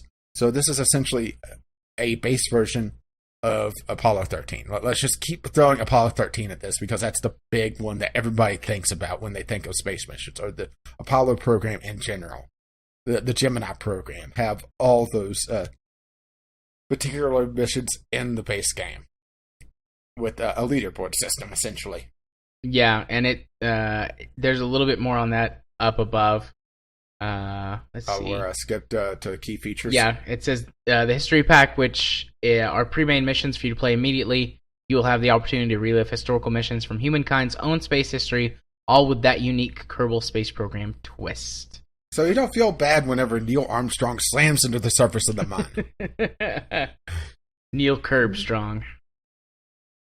Okay, new parts. Aside from mission creation tools, Kerbal Space Program Making History will have additional parts such as fuel tanks, adapters, decouplers, fairings, and command pods, inspired by both American and Soviet space programs.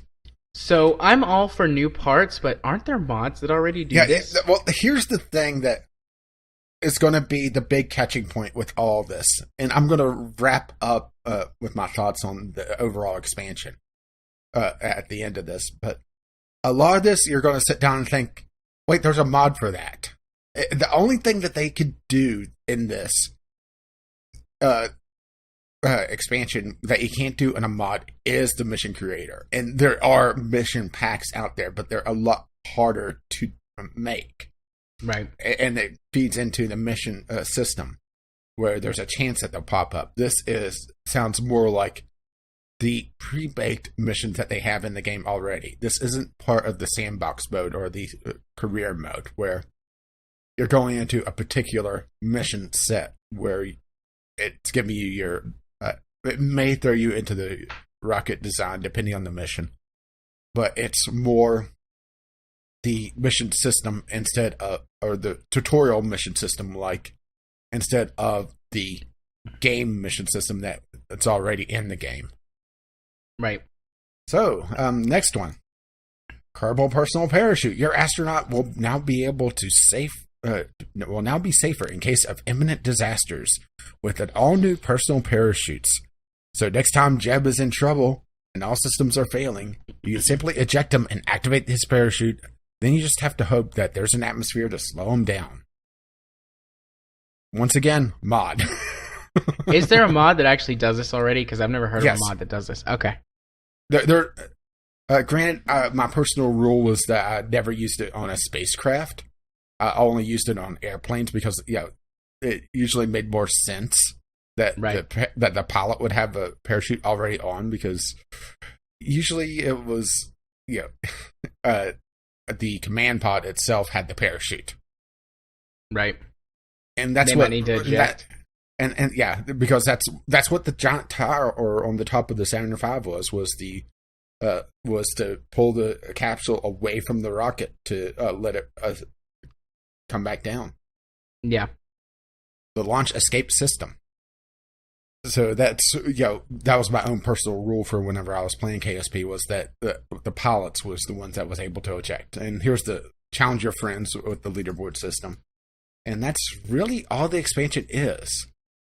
They're saying that it's still in development and will be released. It's a paid expansion. Pricing and availability details will be announced at a later date. Yep.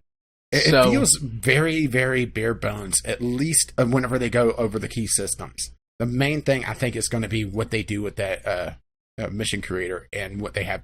They're relying, once again, on the community to build the content. Right.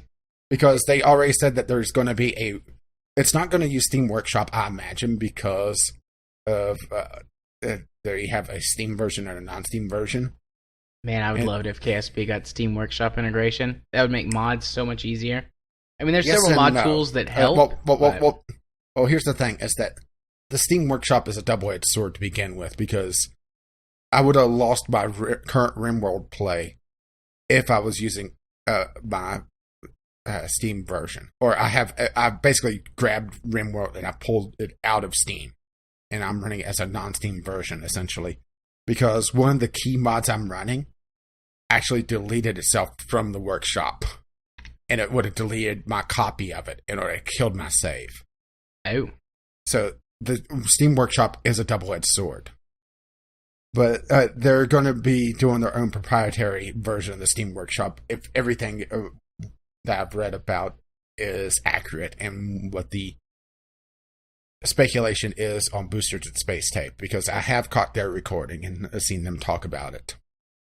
But here's my thought on this expansion. Okay, go ahead. This is not for the PC players. This is for the console players. This is going to be big when the console catches up to this expansion in probably about a year. Because as far as I know, there's still a full version behind there. They don't even have the 1.2 update, and we're about to get the 1.3 update. So this adds a lot of stuff to the base game that mods already support. But because the consoles do not have mod support, at least as far as I know, and as far as I've read, Squad hasn't really looked into doing mods on the console version. This adds a lot more functionality to the console version. Plus, it's also one of those things that once the game has these as a base function, it allows mods to add on to them. So right. Yes, the parachutes are a mod. Yes, there's so many mods that add historical parts. Yeah, but it allows those mods to focus on other things. You don't have to have a mod to get all the Apollo landers, for example, the entire Apollo system, from rocket to splashdown. Instead, it can focus on other aspects of the Apollo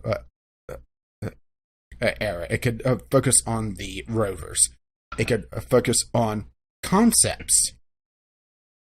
So I could see where it has a place, but at the same time, it's one of those things that for a heavy mod user, it doesn't feel like it's going to be worth it unless this is a cheap expansion, and we have no idea the price yet. Yeah. So my thoughts, I do agree with you that this is more for console players than PC players. What this feels like to me is like, hey, you love KSP, we love KSP, we like making it. We need some money. We're not in a position to put up like a Kickstarter or anything, so we're going to release this very small expansion that really only has one new thing in it that you can't get anywhere else, and we're going to charge you $10 for it. Give us money. And I don't say that from like a... Oh, sorry. I was going to say, what would the price point be that would make this out of your price range for KSP? Because I don't really play KSP anymore. Anything more than $10, I think. And well, actually, personally, because I don't really care very much about the mission creator, anything more than $5. But I think just to the general KSP player who might be interested in that, $10 is pretty fair. 15's pushing it, but not completely out of the bounds, and then $20, that's half the price of the full game. And this is not half the game that KSP is, so that's I remember KSP is a very expensive game for an indie game. Yeah, I mean it does go on sale a lot, so you can get it on sale, but in general it's what, $40, right? Yeah, it's a $40 game if I recall correctly, and I don't think I've seen it since it went on launch for less than $20. If I have, then it's been like a one-off thing. Yeah, it's $40. I just double checked, and I don't say that they're like trying to cash grab cynically. I don't mean it that way. I just think that KSP's been out for a long time, and sure, there's a long tail that follows really good PC games that people will continue to buy, but there's a lot less posts on the KSP subreddit and a lot less posts on Steam and a lot, There's a lot fewer KSP podcasts. As a matter of fact, since I mentioned Boosters of Space Tape, they're going general gaming with their next episode. Well, one after they recorded just a few days ago. Yeah. So, but the community is still healthy, but there's a lot less new players in the environment because the majority of people who are interested already own it. So, you're just getting kind of the remnants of the long tail. And if they want to keep working full time on supporting and continuing to improve KSP, they're going to need money. And I think I said this way back on Kerbalcast whenever they were talking about I think the 1.2, like the what turned into the 1.2 updates. I think someone had suggested that might be a paid update. And, I said at that point, eventually they're going to have to charge money for something because they just won't be able to support themselves on sale of the game alone because everyone who's going to have bought it will have bought it. So, if it's $5, I'll buy it just to support them, even if I don't really care about any of the features. If it's $10, I'll have to think about it, but for me, 15's too much. I just don't feel like the value is there for me. And I still do game on a budget. I've got a better budget than I used to, but it's still a budget, so... I think everyone games on a budget. Most people do, yeah. Unless you're Notch. Yeah. So... that's just kind of what I think about it. Yeah, it's one of those things that there's not a lot Squad could do that isn't covered by a mod. That's going to be the big problem, is that they have to sell something that makes the mod irrelevant. And I don't think this really does it outside of the mission creator. And even that, like I said, there are mission packs for KSP, but this is a different type of mission. Yeah. What could they sell? I don't want to spend too much time on this, but I'm just thinking, what could they sell? Well, the big thing is that I rarely see mods do anything directly with the mission control, as in change out the buildings. So that was my big thing back on Kerbalcast, was I'm surprised that they haven't tried to sell a cosmetic skin, essentially, where it makes the Kerbal Space Center look like Star City. The Russian equivalent of the Kennedy Space Center. Yeah, that's a good point. And that's like I said, that's something that I haven't seen a mod do. I've seen the mods that it creates buildings, where you could build around the Kerbal Space Center, but not change the Space Center directly. Another one, well, they can make official enhancements to the Kerbal system, make it where there's more planets or another star system. Granted, there are mods that does that, but they tend to be a bit iffy at times. Yeah, those are janky. I've tried a few of those before. It might be better now that the game's 64-bit and can handle more stuff like that. But in the past, those mods have been really janky. Yeah, have official support for those. That would definitely be worthwhile. Yeah. The one they mentioned on Boosters of Space Tape is the formal terrain. You know, really make Jeb Crater. I would spend forever trying to see if I could drill my way to the other side of Kerbin with destroyed rockets. Just sink the Kerbal economy. Well, actually, that's something else, is a full economy system. Have it where you could have it where you have to deal with the government, for better or worse. Isn't there a mod that does that? Kinda, but not really. Like you get it, isn't it like it adds like the government funding to the career mode? And... There's a grant system that I've seen, but I haven't seen one that could go full in depth. Okay. But of course, to do that, they would have to add presidents. Oh, and I'm just imagining a Kerbal with JFK's hair. Okay, that's a better direction. Well, I'm going time period. Fair enough. Besides, a Kerbal with that long a tie would be completely ridiculous. Like Kerbals aren't ridiculous already, though. Yeah, but a Kerbal with a tie trailing behind it.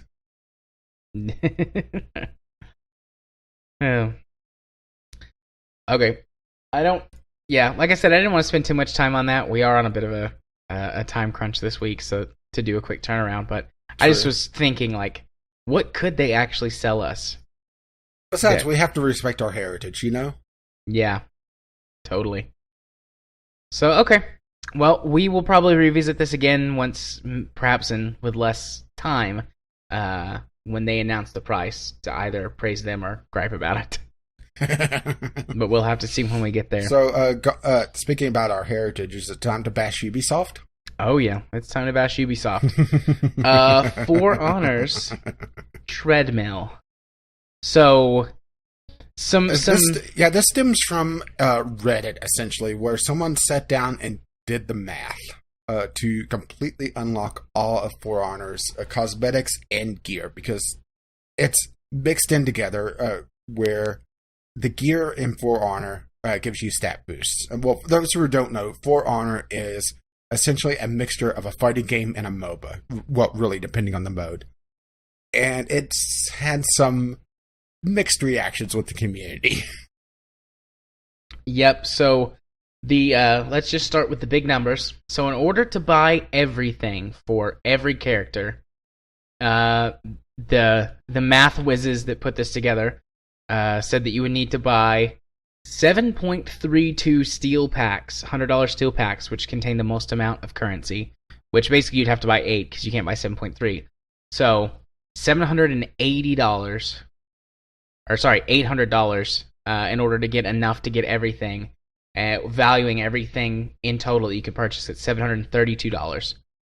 And they estimate that it would take you, in order to grind it out to do that, it's not listed as neatly in this article. Where's the Game of Sutra article? 2.5 years. Yeah. 2.5 years to get it all naturally. Which, holy crap, that's intense. Yeah. For Honor's plunging player numbers, and they say that's they say, and that's completely ignoring the addition of the new customizations, like those 7,000 steel emotes. Yeah. And the DLC heroes. This is literally just what's in the game today. Yeah. So, plunging player numbers say that people won't play it for 2.5 months, let alone 2.5 years. Yeah, they barely played it for 2.5 weeks. Well, that's mostly because it's a Ubisoft game, so of course there's something shitty about it.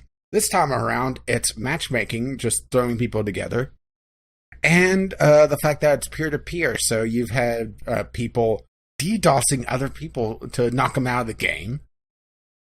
So they get replaced with an AI, which is nowhere near as skilled as most players. And the fact that since it's peer-to-peer, there's been some shenanigans with the connections as well, where people do a lag switch to essentially teleport. Ah, the good old days. I remember people doing that all the time in like Halo 2 and stuff. Yeah, but that was nearly a decade ago. Or yeah, over a decade ago. Ubisoft should fucking know better. Fucking dipshits. They should, but they're cutting costs. They don't want real servers. So this is a bit of a digression, but I went to go look at the player numbers. They're down to 10% of their all-time peak. There are 4,500 players playing right now with their all-time peak at 45,000. And according to this, there are roughly 450,000 owners on Steam. So only 1% of people are still playing For Honor right now. Well, to be fair, that's not their full player base on PC because it is a Uplay game. You can get it directly from Uplay. Granted, I'm not sure why you would want to, but you can.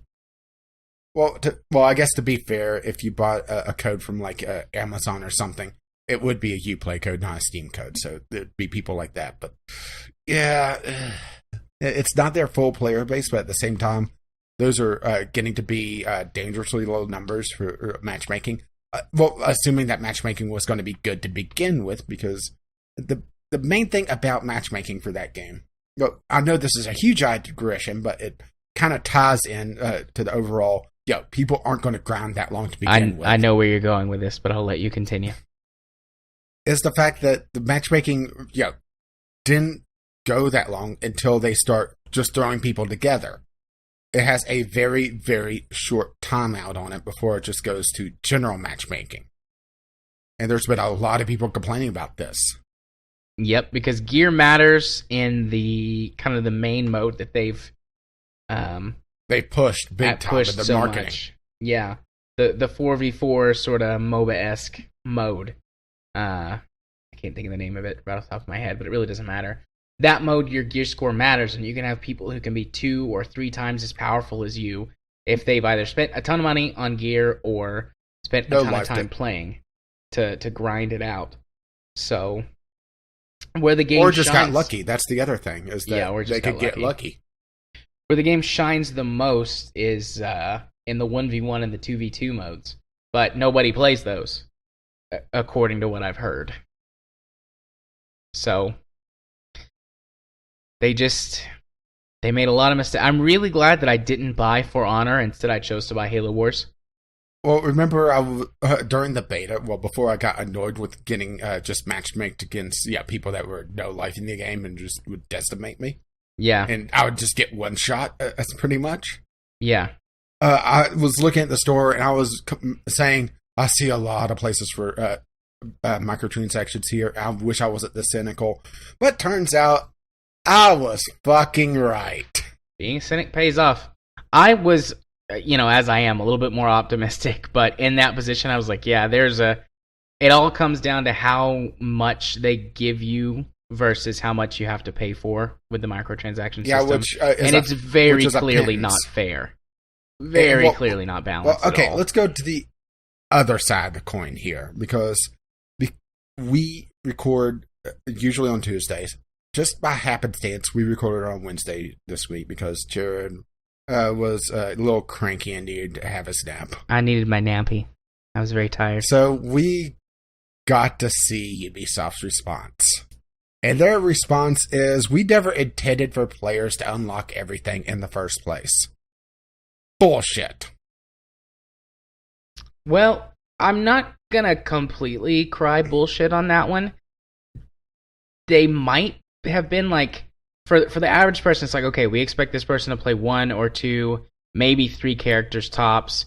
We're going to design our system to exploit those people as much as possible, squeeze as much money. Yeah, but here's the thing, is that you didn't watch the interview, did you? No, I didn't. They acted like they're completely surprised that someone wants to do this. Wants to have everything, like a completionist sort of... Oh, okay. Yeah, no, that's garbage. They should have... I'm not going to say they should have. They do know, and they're playing dumb. And they've been designing games for 30 years. They know. Yeah, they definitely know. And they were they were comparing themselves to World of Warcraft, essentially, saying that people don't want to have everything in that game. People so want to have everything in World of Warcraft. I was about to say, bullshit. Or they were comparing themselves to MOBAs. Well, they're comparing a $60 AAA game to a free-to-play game. Yep. Those are two completely different markets. But this also comes down to a weird separation of how the industry wants people to be completionists, where they push you to, go out and get all the Riddler trophies. This is the one that I thought of just off the top of my head, to get the end of a particular story. And it takes you hours and hours and hours to get all these, and to the point where some are so obscure you either have to look into them or just really look them up, because there's some of these that are just, you have to stand in a particular place and look at a particular area to figure out the clue. And they feed off that completionist mindset. Then there's another part of the industry that says, well, we never intended to have everything in the first place. So pick a fucking side. Yes, I realize this is two publishers with two completely different games, but it's still the same mindset that they're preying on, or saying, well, we never intended that. Yeah, I think the system has been designed, and this is not an excuse. I'm not excusing anything. I think this system has been designed to exploit the person who only wants to max out one or two characters, and that's why it costs so much if you want to do everything, because they're going, we're going to squeeze as much money as we can out of these people for their favorite characters, and by chance, if someone wants everything, we'll squeeze a lot of money out of that person. Well, sort of the whale mentality for free-to-play games. Well, the cynic of me is thinking they knew that they weren't going to have a long tail in this game to begin with. That, this was going to be a game that's dead within the year. Yeah, maybe. I mean, most multiplayer-only games, or multiplayer-focused games, are. So get as much as they can in the short term. I think the sheer luck that they've had with The Division, where it had this huge revival because they happened to do something right on their DLCs, has fueled them to think that, it's okay if we fuck up in the very beginning and lose our player base. We could make it back later. They took the wrong lesson from that experience. Instead of saying, we should build better games and then people will come play, it's like, well, we'll just gouge the audience for as much as possible and then maybe fix it in a year or two. Yeah, the only game that they've really had long-term success with multiplayer-wise lately has been Rainbow Six Siege, that I can think of off the top of my head. Yeah, but even that game did not have a good start. Yeah, it wasn't also disastrous, but it did have a bit of a misfire there at the beginning before they fixed it. Yeah, that was also one that they had a terrible start with. They were able to fix it before they lost too many players, but at the same time, Ubisoft. I like your indie projects for the most part, but what the fuck? Poor Rage. Like I said, I'm glad that I didn't buy For Honor. I'll pick it up in, I don't know, a year or two. And be the only person playing? Just because I do still want to experience single player. Because, I mean, I'm like that, but, I'll pick it up for $5 or $10 and play the single player and be happy with myself. And then fight like the one other player in a 1v1 that's still playing and just get my ass handed to me. Decimated because he's the no-lifer that's maxed everything out. Yeah. And that's the thing is, do we know? I can't remember. The packs were single character only, weren't they? So you were able to focus on a particular character. Yeah, you could do that. You would only get stuff for the character that you purchased the pack on. Like, I don't think it changed after the beta. Like, whenever you were in your character customization and level up menu, whenever you bought packs, you only got stuff for that character. So, at least it's not like, oh, I got this spear for a character that I don't ever use or don't like. Yeah. Yeah, it's not the Hearthstone card pack model where, you get cards for, oh shit, another Warlock card. Yeah. that helped a little bit, but that's, I don't know. It took some of the sting off of a punch, I guess.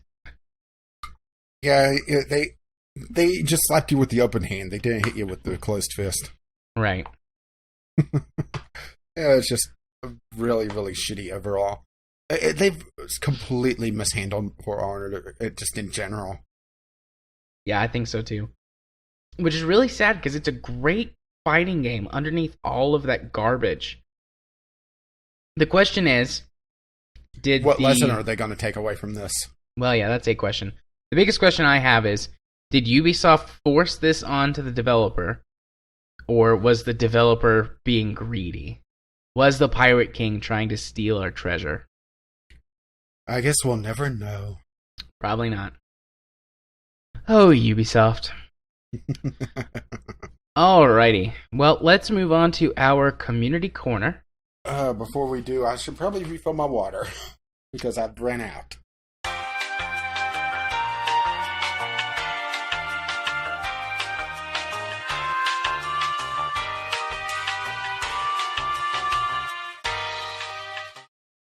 And we're back with some community corner. We're going to hear from Kyle with an interesting interesting video game logic thing from Fallout. So we'll let him take it away. Here's Kyle. Oh, excuse me. Greetings, J. Arthur and Caffeine Raids. This is Kyle coming at you with a segment that I like to call Shit That Makes No Sense When You Think About It. Suspension of disbelief is an important part of what gets you immersed in a video. And in the moment, it works fine. However, when you stop playing the game for a little bit and you actually go back and think about things can get really silly really quickly. And my first candidate that I'm going to go ahead and tear apart with this is the Fallout verse. So, a little bit of background lore. There was a resource shortage which caused a huge war that eventually ended in a nuclear war in October 2077 in the Fallout verse. People went underground in vaults and stayed there for 100 years. Most of these vaults were unscrupulous experiments to see how people reacted in certain situations. But by and large, by the time Fallout 3 rolled around, it's been about 200 years since the nuclear war, and it's been about 100 years since people started emerging from the vaults. Now, there's a lot of lore that I'm glossing over, and that's mostly because my point relies on the 100 years that people spent underground, followed by the 100 years that we have in Fallout verse where people have been above ground and settling things and fighting raiders and all of the fun stuff that happens in a Fallout game. And my big question, the thing that once I started thinking about it wouldn't leave my head, was, where is all the ammo coming from? Now, on the surface of it, my bewilderment may not be totally apparent, so for those of you who either live in countries where owning firearms isn't allowed or is highly discouraged, or for people who just aren't very familiar with bullets in general, I'll go over a quick overview of why this is actually kind of insane that there's still bullets after 200 years. So basically how a bullet works is when you pull the trigger on your gun, a firing pin impacts something on the bullet called a primer. Now the primer ignites the gunpowder inside the bullet. The actual bullet part gets propelled down the barrel and out the end of the gun. The casing part, where the gunpowder was living for that long period of time, would get ejected from the gun and fall onto the ground. Now, after that, there's several options for repacking your ammunition, but there's a couple of bottlenecks which I'll talk about, which makes that kind of an unlikely candidate. So, let's go to our three options about where the ammo in the Fallout verse is coming. The first and most obvious answer is that the ammo isn't really coming from anywhere. It's just remnants of the old world, things that have been sitting around for 200 years. And I don't honestly think that this is the case, 90% because ammo actually does have an expiration date, and you don't want to shoot a gun using expired ammunition because the bullet, in best case scenario, if it's expired, would go off perfectly, but more likely would probably not fire, or it would just have a massive structural failure inside your gun, which is not something you want, especially if you're holding said gun. The other thing is, people are popping shots off like it's going out of style. If ammo truly was this really limited and really useful resource, people would save it for really dangerous and critical times. And I think that if this was the case, you would see a lot more people going around with bare fists or blades and bludgeons in the wasteland. And that's not really what you see. Basically, everybody's willing to get their gun off no matter what the cost is. So what is option 2 for where the ammo in the Fallout verse comes from? Well, on the surface of it, repacking ammunition looks like a really good candidate.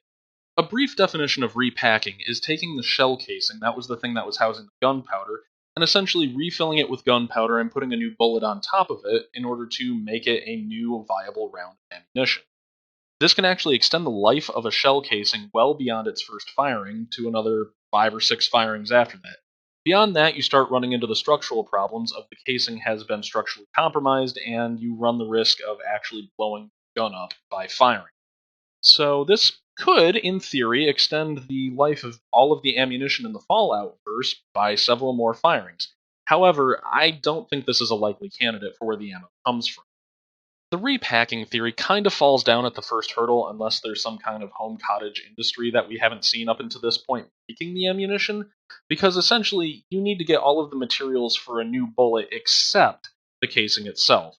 For the bullet part of the bullet, you would need to find lead for the main mass of the bullet and whatever jacket you want to wrap around the lead, usually copper. You would need to get new gunpowder, which, okay, it's not too hard to make if you have the ingredients and know the recipe. But the biggest problem would be the primer. The primer is actually a complicated alloy, and I say complicated in that it would be difficult to make in the Fallout verse, that you would need to cut to a very specific size and then fold so that it would actually fit in the back of the round. Now, while this isn't entirely outside the realm of possibility, it's so in-depth and complicated that I'm not entirely sure that anybody would be doing it on the scale that we see ammunition being prevalent in the wasteland. So the third option is the one that I find to be the most possibly fantastic out of the three, and that's there's a factory somewhere making ammunition on just a massive and industrial scale still. Possibly something that's automated by robots built by Robco. This again falls down for the same reason that the repacking theory did, and it's half raw materials that you would need to get, and half distribution channels. See, while I think it is entirely possible that there was a factory somewhere that made ammunition and was completely automated that survived the nuclear war in America, there's a lot of reasons why this kind of still falls down at the first hurdle. Number one, the raw materials needed to make the bullets would have to be mined and transported to this automated factory. And I just don't think that enough infrastructure would have survived to allow this to be a viable possibility. Not to mention, the distribution channels would probably limit the ammunition to basically the immediate area where the ammunition is being made. Long-range supply routes would have been absolutely destroyed by this nuclear war, and I don't think basically merchants and raiders are going to travel the hundreds of miles in order to get the sweet, sweet bottle caps that they could, rather than just stick around their home base and sell ammo next to the factory. So those are the three most likely options that I can see for there being basically an unlimited supply of ammo and it being as cheap as it is in the Fallout verse. Am I completely overanalyzing something that the game designers put in to make sure that the game wouldn't be incredibly unfun to play?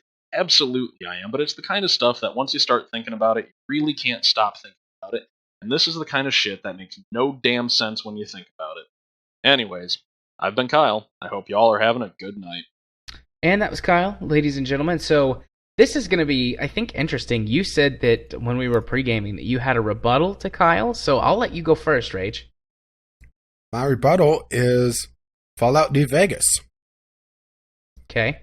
Where you're finding all the components for bullets. So, yeah, someone is making the components. And I think it's all coming down to just the scales of video games. We don't have the full scale yet.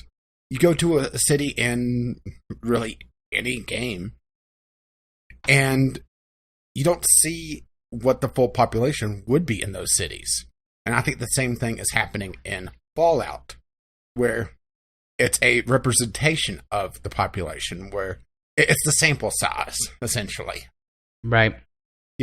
They may say that a settlement has, 200, 300 people. You go in and there's 5. So I think really it's all happening behind the scenes, in that there's, this cottage industry, as Kyle mentioned, making the components. And yes, there are people still finding the old parts. And maybe it is, they are gambling with old bullets, but I do think that most of it is just lost in just the sheer scale of video games. What I mentioned in when I was talking about Dead Rising, where it feels like it is a mall that was zombified. Yeah. Just because of the sheer numbers. It feels like that Black Friday crowd that got hit with the zombie virus, somehow. And that's the exception to the rule. We're just losing it in the scale down. Right. So I also have a bit of a rebuttal.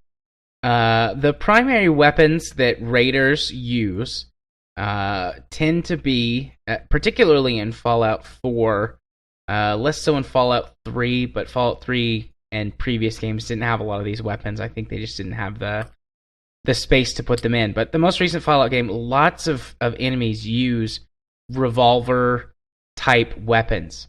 And one of the things in a revolver is that they are much more resistant to misfires because their actions are much, much simpler. So I think that aside from a bullet just blowing up inside of the chamber, which if it did, I think that would be less damaging than if it blew up in, say, a semi-automatic weapon.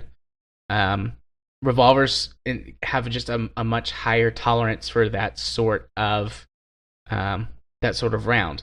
For example, you can take just some garbage, cheap range ammo, fire it through a revolver all day, and sure, it'll be dirty, but no problems at the end of the day. You do that with a semi-automatic pistol, and you'll get hang fires and misfires, and you might not have enough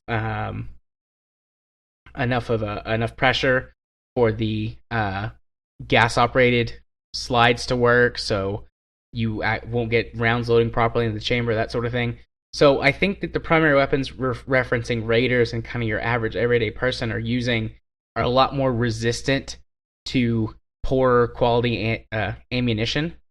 Another thing, and this could have been something that when you were basically like, lore that I'm going to skip because it's really, really deep. Sort of the main factions that are present that we know of in Fallout are the Enclave, which is super high-tech people from before the bombs were dropped that were kind of like the shadow government. That's a big thing in Fallout lore. But they have advanced technology just like the Brotherhood of Steel do, which is another faction that would be capable, both of those factions would be capable of producing ammunition on a large scale using things like automated factories and stuff. And I won't spoil some of the things that happen in the games if you've never played them before, but the Enclave and the Brotherhood of Steel both have distribution, methods of distribution, which could reach out across the wasteland of America. Then there's also a couple of other very large, powerful factions like the New California Republic, which has several cities on the West Coast and manufacturing capabilities. So I think it's perfectly feasible that they would be able to manufacture new ammunition. I forget what the government is called on the East Coast, but there's some reformation of a government on the East Coast as well that I think would have the capability to do so. New Vegas itself actually survived the bombings largely unscathed due to it was pretty much intact in the game due to House, really. Yeah, and they have manufacturing capabilities as well. I mean, he very clearly manufactures robots and things, so I think he would be able to produce ammunition as well. And then we don't know about any governments outside of the United States. I know in Fallout 3 you can run into actually some Chinese agents and pick up broadcasts that are in Chinese that's supposed to be from agent cells that still exist in the United States after the war. There might be this also might be covered in lore that I'm not familiar with, but there might be forces outside of the United States that want to keep it from reforming, so they bring in ammunition and distribute it to all the small towns and the raiders and the things like that to keep conflict going. So I definitely see your points, and as someone who's familiar with arms and ammunition, I see where you're coming from on, there's only so many times that you can reload a round. before the cartridge just loses structural integrity and becomes useless. And the process of manufacturing a lot of the high-tech ammunition that we use today probably wouldn't exist in small pockets, but a lot of low-tech ammunition, I think, would still function. Well, in New Vegas, I'm not sure if it's in the 4 or is the fact that there's junk rounds that's specifically inferior rounds that it feels a lot more homemade. So, like I said, it feels like the cottage industry is there that he mentioned. Yeah. So, granted, like you said, the primer is going to be the tough part, but for all we know, that this is the bullshit answer. A vault did it.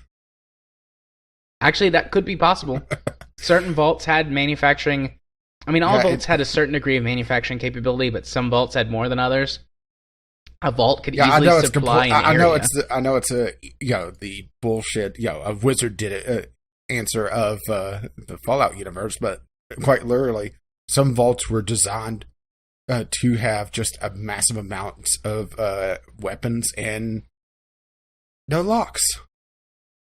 Yeah, so it could be in Fallout 4. There's a vault where the raiders have actually taken it over and actually rebuilt like a small society inside the vault, and you can enter into it and interact with them, and they have like huge stockpiles of weapons that you could find. So it's very possible that there are small manufacturing hubs that can supply their area, as well as several of the other large manufacturers that I mentioned. And then in lore, potential outside interference from the Chinese government or other governments. So, yeah, and I do think also it is lost just in the scale of games. It's not important, so they don't put it in. Right. Because they could only put in so many NPCs. Right. So, Kyle, while you make a valid point, I do think there are plenty of arguments to the contrary of what you're saying. I doubt we'll ever actually really know the answer unless we happen to know a Fallout dev who could tell us. And then I guess Fallout that would 5. Yeah, and maybe in Fallout 5 they'll say. Well, actually, I would say if it's a problem of scale, if it's not important to story, I would say probably Fallout 15. Yeah. One thing though that he didn't mention was the laser weapons and plasma weapons. He focused only on bullets. That's a lot tougher because those battery packs could only be recharged so many times as well. Yeah, before the cells died, and they would not be able to be as easily manufactured. And some of them are fusion generated. Yeah, I think only the Enclave and the Brotherhood of Steel would have the technology to manufacture or recondition those. So, but they do tend to only show up with those factions. So, I guess that makes sense. Or with what is the in Fallout 4? Well, you haven't played Fallout 4, so I guess you know the other There's one other faction in Fallout 4 that has high tech capabilities, but and they're like the main villains. But for the life of me, I can't think of their name.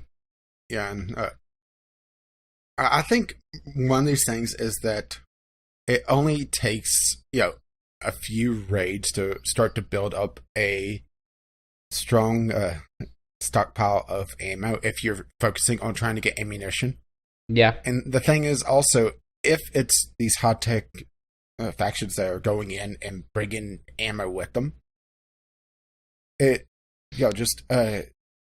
says that they're just not stealing it from the other guys? I mean, granted, it doesn't explain, how the bullets that you find in a vault that's been sealed for 200 years, you could put those in your gun, firing them without having to worry about a misfire. So, I think for that you're looking more possibly the Stalker.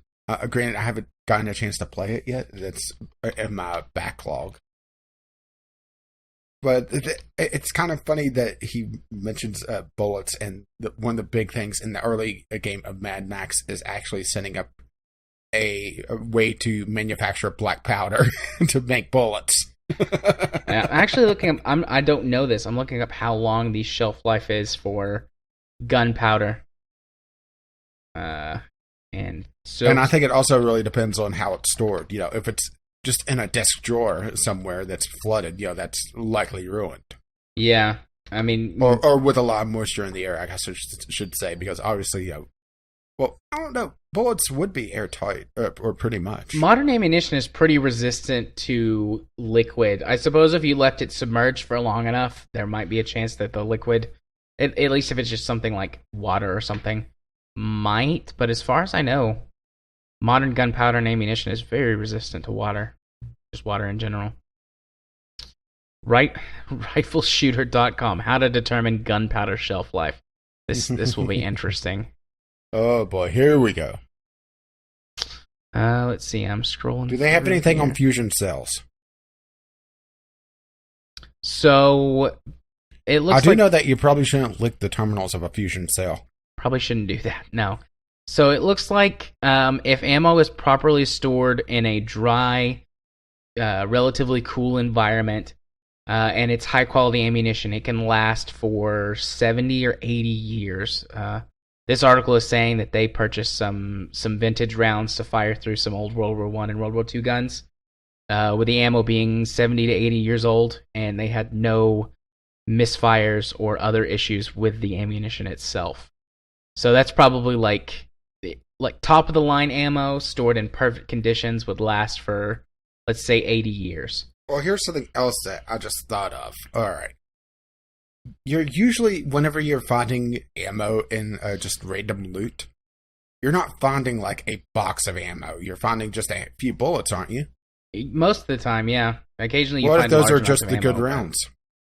And you're finding like a box of ammo at a shelf, and you go through and like, oh, well, these rounds look good. And you take those and leave the rest. Well, on the one hand, that makes sense, but on the other hand, it's very difficult to determine just from looking. I'm just trying to figure out gameplay mechanic versus what makes sense in a realistic lore setting. You're trying to apply some video game logic. Ding. Ding. So. Looks like they're saying average shelf life on ammo that's stored just kind of not stored like in ideal conditions, but not left like in the mud, is about 20 to 25 years. So yeah, ammo would be most likely long past its shelf life. So well, maybe there's a function of the Pip-Boy that tells us if ammo is good or not. Could be possible. That Pip-Boy is pretty awesome. You can play games on it, even in Fallout 4. They're like the video, like cheap knockoffs of games from the 70s, basically, is what they are. But it's a fun little distraction for a few minutes. As if their game isn't already full of little distractions for a few minutes. Yeah. I'm supposed to be saving my kid. Oh, look over here. I can go farm and find some Nuka-Cola. And go on all these side quests and build a town and a house. And then ride a tricycle through a mall. Oh, wait, wrong game. Looks like reloads only have a 10 to 15 year expected shelf life. So, at least based on this article, I've never purchased or made my own reloaded ammunition, so I have no personal experience with that. But I have lots of personal experience with firearms in general. So. That's something. Not right now. Maybe later. Oh, all right. I know Katie was. That she was. She was threatening me as well. Okay. Well, I think that's our rebuttals and discussion about that. Good topic, Kyle. I like when we get to good discussion topics. We've had a couple the last couple of weeks, so keep them coming, ladies and gents. But for now, is it tweet time? And Kyle has actually all our tweets. I did throw out a lot of the discussion back and forth with your little side project. Right. And also you poking the community a couple times. Right. Let's see. Question of the week. Do you think technology has evolved too quickly for the gaming industry to implement it? Only Chemist responded to this one. I would be satisfied if AAA devs learned to use the technology we had for years.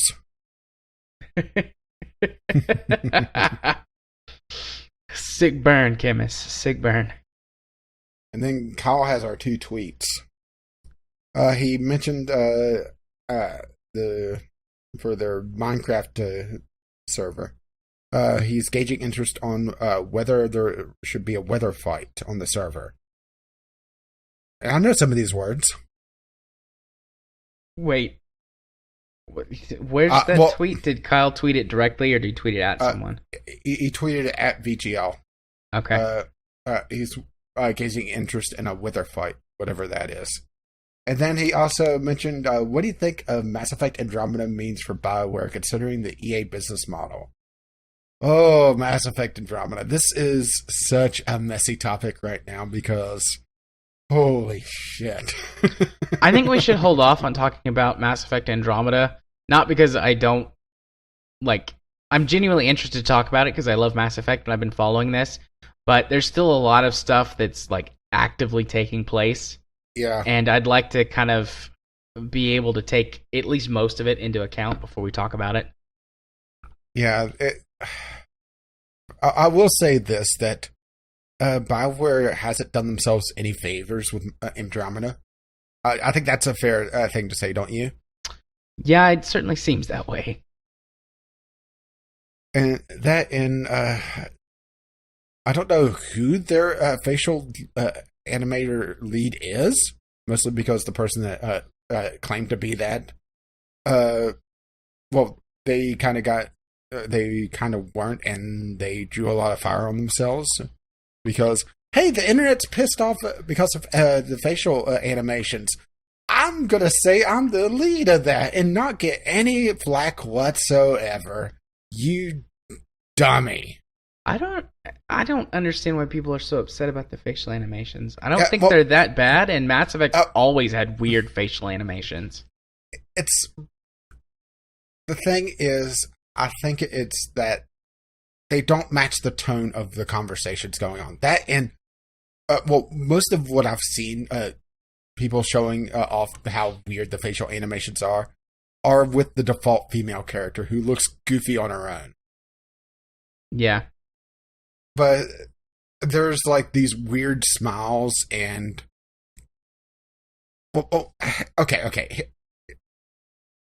And a really serious conversation, the fact that the main character is constantly smiling, that kind of puts you off of the mood. And that's what happens here, is that from the streams I've watched and the bits of video here and there, it's the fact that it doesn't feel like they figured out what the particular tone for that discussion would have been. So they just kind of had the character just kind of smiling off into the distance with a blank look. And it's kind of taking people out of it that are catching this.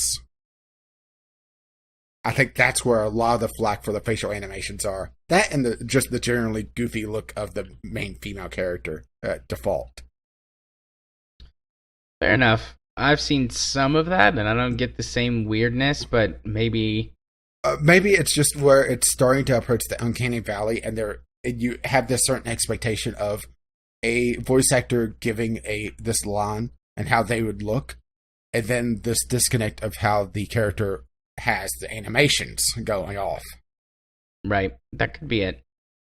We'll have this discussion maybe in a week or two. We'll see how everything pans out, and we can really get in depth about some of it, because I have some points I'd like to make and the things I'd like to talk about, but like I said, let's just have one big conversation about it, maybe next week or the next week. Yeah, because next week is Game Club, so yeah, and the dust is still settling from Breath of the Wild on most of my feed, so it's I have to scroll through so many Breath of the Wild articles. I don't know why at this point. People love it or hate it. Yeah, and it's this is probably getting this is getting off track, but it seems like it's the people that are spending a lot more time with it that are finding problems with it. But if you just rush through the game, you think it's, oh my god, it's the perfect game. But yeah, that's all the tweets. Like I said, Kyle had all the tweets that weren't related to things that you were going to talk about individually or as a side project. So if you wish to tweet us, you can tweet us at VGL Podcast on Twitter or email us vglpodcast@gmail.com. And, well, like I said, we accept voice letters And text letters as well, so you don't have to record yourself to send in a subject. Correctamundo. Okie dokie. Are you ready to move on to Discovery Queue? I think so. All right. Let's pull up our Discovery Queues. We need some sort of like music bed for this, don't we? We could find some background music. I could browse some maybe some more Kevin McLeod music to put in the background. I mean, he's got tons of stuff. Yeah. Could go find the Space song from KSP because that's Kevin McLeod. Although, is that royalty free or because that's in KSP, is it licensed? There is some Kevin McLeod that royalty free stuff in there. Okay, I'll find something for maybe not this week because I'm gonna have a weird day tomorrow, not having a car. But gonna have to try to hitchhike on your looks alone, and that's gonna be a long trek. Oh gosh, yeah, I'm gonna be walking a long way hitchhiking on looks alone. Okay, here's an interesting one that has really nobody playing it. I take that back. It's releasing tomorrow, so, or at least according to this. I looked at it and I looked down at the current players. It's all 3 people with a peak of 19. Vikings Wolf of Midgard. I'll throw a link to you. Okay. It's an ARPG with Vikings, it looks like. Oh, I've seen this game. It has some really good visuals to it. Yes, it looks amazing. It's actually an ARPG that makes me interested in giving it a shot. I thought my feet were cold. It turns out hell's freezing over. Yeah, hopefully it's got a demo, or I'll spend some time watching some streams and YouTube videos. But I saw this announced the other day, or on a pod. I heard about it from somewhere, and I was like, "Oh, this actually seems really interesting." Yeah, I'm not seeing if there's any real twist on the gameplay though, because that's the thing, is that you could do a lot with ARPGs. Just look at the Incredible Adventures of Van Helsing, for example, where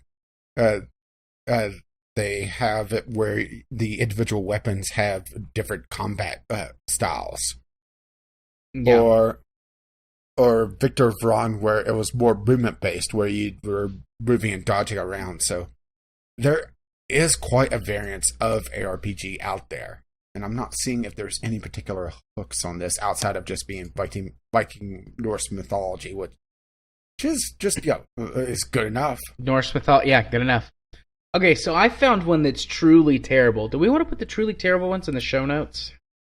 Well, I skipped past the truly terrible one already, but oh no, this one is so really awful. I have to mention it.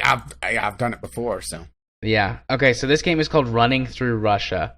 Oh, I just skipped past that. Oh, you skipped it? Yeah, this is racist stereotype of a Russian person. It looks like you throw Molotov cocktails at bears, and something that looks kind of like a weirdly shaped elk. Which just kind of talks about, where, or it gets back to where I was talking about, where the discovery queues kind of sync up.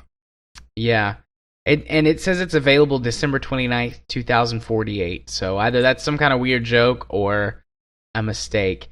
I'm not going to put it on the list. If you want to go look at Running Through Russia, you can look it up yourself. But this look at Spore. A truly terrible game that's worth mentioning.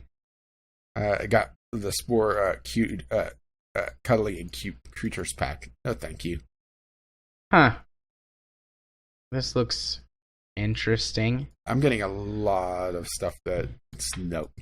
That's how most of my lists work out. So this game is called Planetoid. Physics-based building game in which you construct facilities and protect humanoids on a planet. Build a facility which can defeat the enemies on your way. It's not listed as being in early access. The graphics don't look very good, but it looks like a sort of 3D physics-based tower defense? Hard to say without playing. It's really cheap. It's only $3. I'm actually considering... I'm going to put this on my wish list, and if it's like... This is like a 99-cent check-it-out game. Let me put it... Well, I'm done. on the list. Wow. I had trash. A couple of my weeks have been like that. Planetoid. Let's just put it this way. I had several games on the caliber of Running Through Russia. Nice. Turok 2, Seeds of Evil. Okay. Steam release of Turok. 1998. So this would have been one of the N64 Turoks. I'm not going to put it on the list. If you like Turok, you'd find this and you would already have it. Yeah, you'd already have it. I have an acquaintance that's doing a playthrough of it.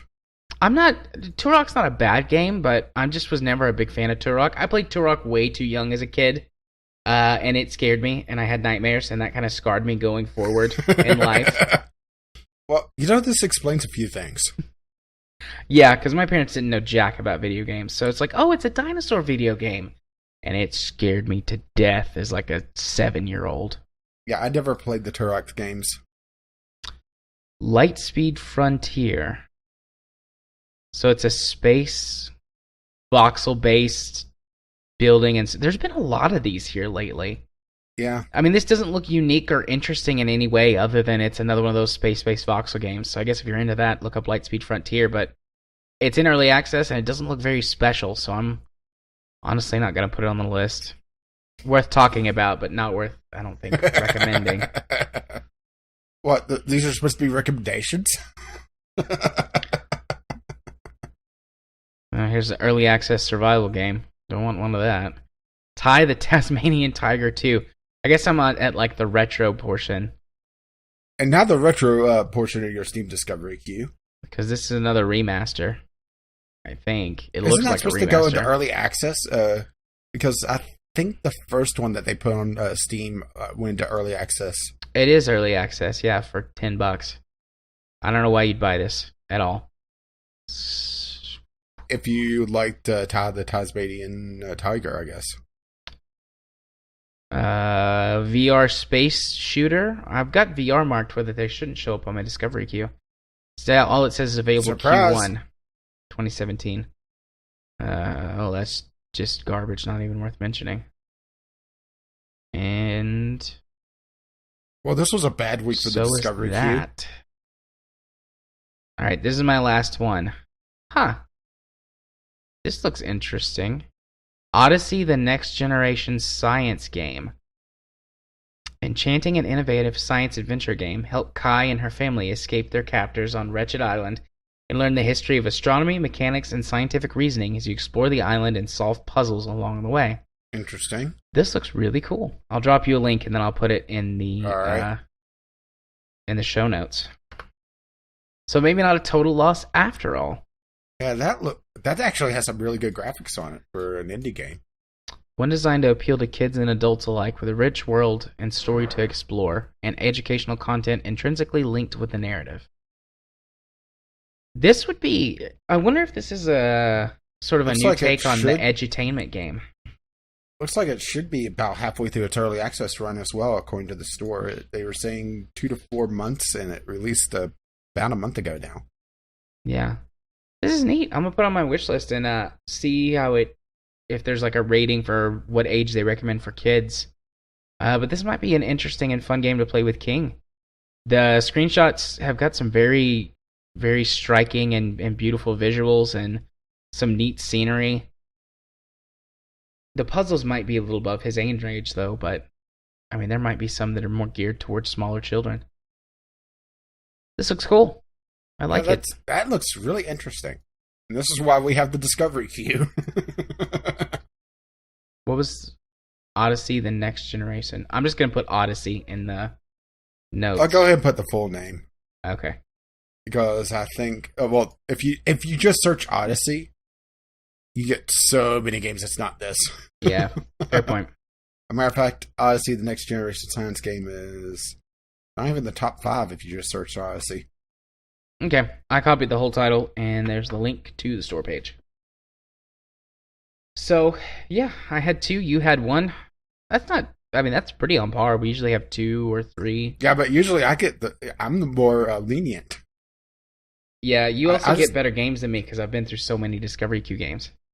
Well, that and also I think it also is tailored a bit more to me because I'm at approaching 1,700 games.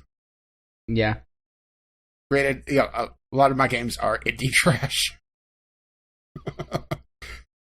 I need to go through my library at some point and figure out the ratios. They're probably not the best. Okay. How many anime boob games do I have?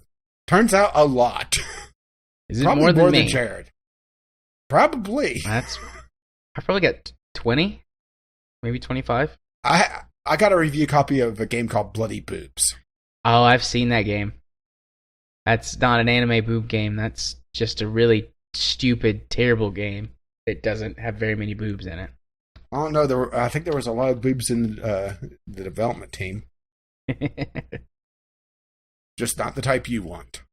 Nope. I saw Jim Sterling do one of his what does he call it? You saw Jim Sterling do something? There's a shock. You have Jim Sterling, I have Total Biscuit. I also have Total Biscuit. But Jim Sterling is my spirit animal and Total Biscuit is yours.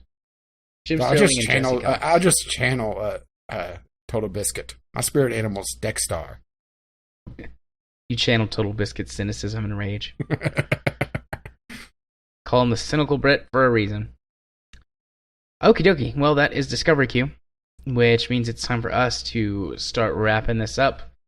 And it's time to talk about channel stuff and what's going on. So, I have had a crazy, adventure-filled 3 days and haven't thought about working on anything at all. So par for the course. Par for the course, pretty much. Yeah. This is probably going to be par for the course for the next few weeks.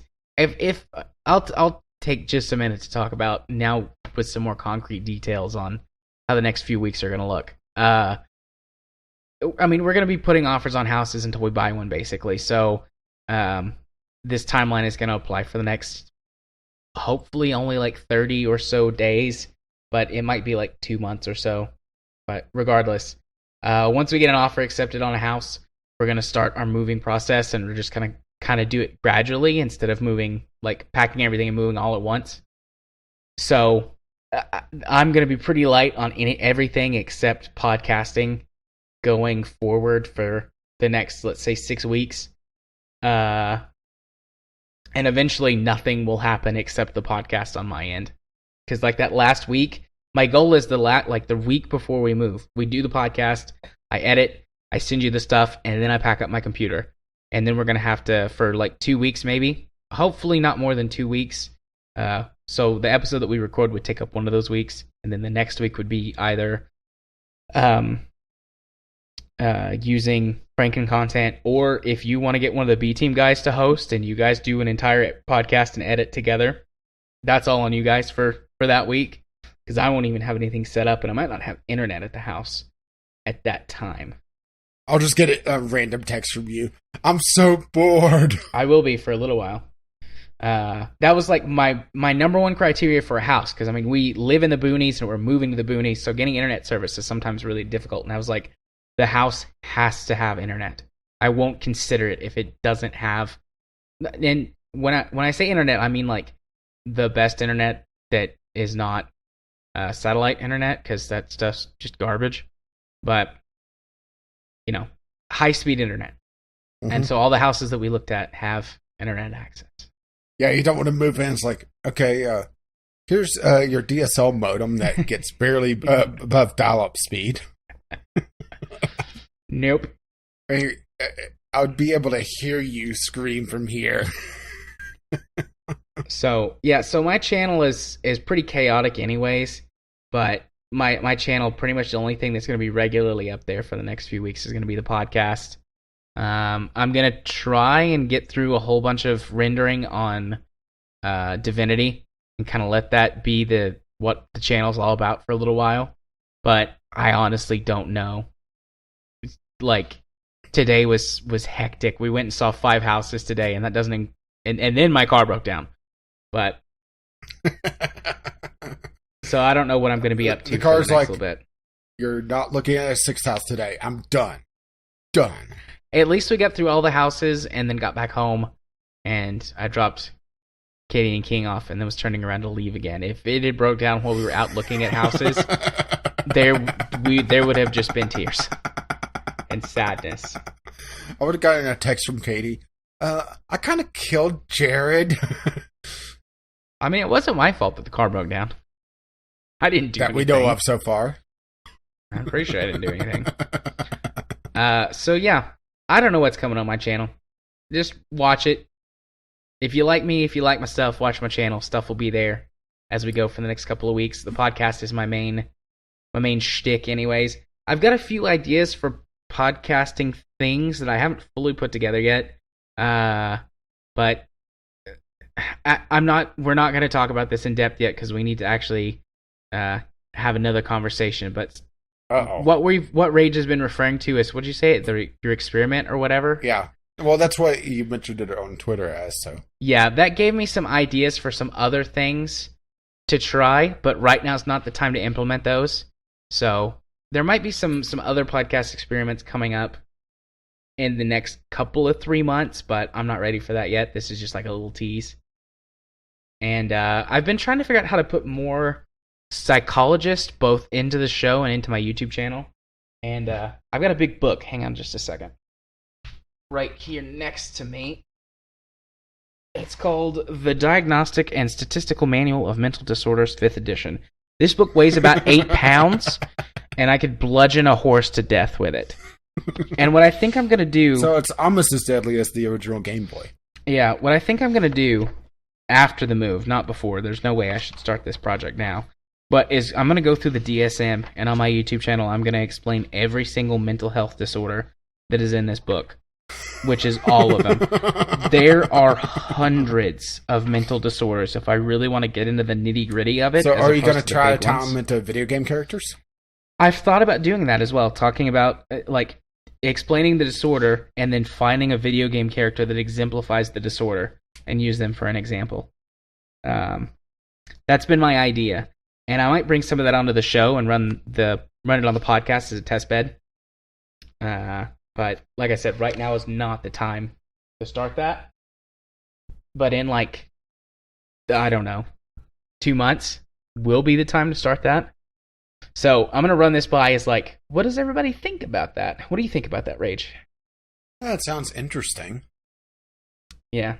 So we'll see. We'll see. I'd love some feedback from audience members if you think that sounds like a good idea or something that would be interesting or that you'd at least like to hear. So, yep, that's not exactly what's coming up on my channel, but that's just some stuff that's rolling around in my head. Which is a dangerous place. Yeah, very dangerous. So, yep, if you want to go see the potential for any of that to appear at any time in the near future, head on over to Gaming Psychologist on YouTube. You'll find me if you search for me. I'm the only one. And then, if you want to follow me on Twitter, you can do so at JMA4707. Where you can follow my adventures of car repair and house hunting and politics and what I had for lunch, maybe. I don't know, we'll see. Because I tweet about all kinds of random stuff. And if you want to watch me stream games on Twitch, you can do so at twitch.tv/jarthur4707. The only reason there's not 2 streams this week is because I needed a nap, so we recorded on a Wednesday. We'll have a Friday stream. I don't know what game we're playing yet, but there'll be stuff on Twitter about it, so... and then if you want to be my friend on Steam, I accept all friend requests on Steam. My Steam username is jarthur4707. I've met a lot of cool people through this and hope I continue to meet cool people. And if you wish to let them know exactly what episode of the podcast you're coming from or have listened to, the password for this week is bumpkin. Bumpkin. Like country bumpkin? Well, actually, I'm going for more nonsense, but my accent's getting in the way. Okay, I got Bumpkin. You. Oh, okay. Fun. What about you, Rach? What's going on for you in your world? Well, as you mentioned before, Halo is finally kicked off. 2 episodes will be out by the time this podcast releases. And like you also mentioned that there's a micro stutter that I just can't nail down. I'm just thinking it's the patching that I've done to the game to try to get it to run at a modern resolution and field of view, so it's more just have to deal with it. Or it just could be the recording software as well. I'm going to probably do a couple testing, I don't know. But if you wish to see me stumble my way through Halo, because it has a lot of very old game mechanics, and it does not play like a modern game at all. So a modern gamer going back to an old game could be interesting for the first few episodes, especially as you have to essentially learn what the game developers were intending. Because that's the thing. It's very easy to get yourself caught out if you're not playing correctly. And, well, other series are pretty mature right now. RimWorld is approaching episode 40, which makes it by far my longest playthrough of RimWorld. But the thing is with RimWorld is that, things go to shit at any time. So who knows when that is going to reset. I have absolutely no clue. And of course, the Vanity Original Sin is still ongoing. We are hitting nearly episode 30 there as well. Yep. That's also quite the achievement because those are at least hour-long episodes. For the most part, there were a couple shorter ones, but there's been a couple of longer ones too. Yeah, I think average is probably about an hour there. I had a late release of the episode today because I had a recording error or a rendering error, I guess I should say, that I didn't catch until I was setting up the episode this morning. So I just set it up to re-render and went to sleep. Because, being somewhat fresh for the podcast is more important, to be perfectly honest. Yeah. Sunday Sampler, as always, has usually quick looks, first impressions of various video games. And this week, I'm pretty sure I know what I'm going to do. And Jared, it's when you're going to love me seeing do. Okay. What is it? Should I mindfuck you again? Oh, God. I don't have the mental faculties to deal with that. Okay. I'm going to link it to you. Okay. Don't say what the game is, but tell me your excitement level for Sunday. Okay. I'm waiting for your excitement level. Assuming I do this. Oh, my. Oh, this is amazing. Oh. I haven't seen this game before, but I am so excited to see it now. Add to wish list. After I watch the Sunday Sampler, I might buy it. I might just buy it. It's not very expensive. I was thinking about just waiting and telling you what I did after I released it on Sunday, but the tee-hee-hee that I heard just now made it more worthwhile. Oh, I'm so excited. I want this game right now, but I'm not going to buy it right now. That would be a bad decision on my part. I'll watch you play it first and then probably buy it after that. This was a review copy as well. So that's likely what I'm going to be doing Sunday. I'm not 100% certain because I haven't played the game yet. And this will be a hint. It takes me a lot longer to do this style of game because I change up how I review the game, or I guess do my impressions of the game. Yeah. So it's slightly different style, but it's worthwhile for that type of game. So Sunday Sampler, that's a hell of a tease for it, isn't it? For them, I actually get to know for once. Yeah, I decided not to mindfuck you for once. That's very nice. I mean, you could have been like giving me a hint or whatever, but I seriously am so or tell you the genre. Yeah, although that wouldn't have really helped either. It's not like this is a genre with only a few games in it, and especially in my library. This is adorable. At least some of it is. I hope the whole game looks like the adorable bits, and I think you know exactly what I'm talking about. I'm glad you're excited for Sunday. And of course, the podcast appears on both of our YouTube channels Fridays at noon. And you can find all of this, especially after the hell of the tease for Sunday, over at Gaming with Caffeine Rage, or you can find me tweeting somewhat randomly over at Gaming with CR. And I don't think I had a huge rant this week, which is a little disappointing. YouTube didn't do something stupid, I guess. And I don't do much political stuff. Like I said, I mostly just poke Jared with the political stuff because it's far more fun that way. I don't tweet randomly angry stuff at the president because, I know he doesn't read it. Yeah, I know he doesn't read it either, but it makes me feel better on the inside. It's cathartic. Just get a little bit of that out. So, if you are watching this on either our YouTube channels, you can find our RSS feed over at vglpodcast.podbean.com, and you can find us on iTunes or Google Play as well. And as I mentioned before, if you wish to contact us, you could find us over at Twitter. Speak well, I do not.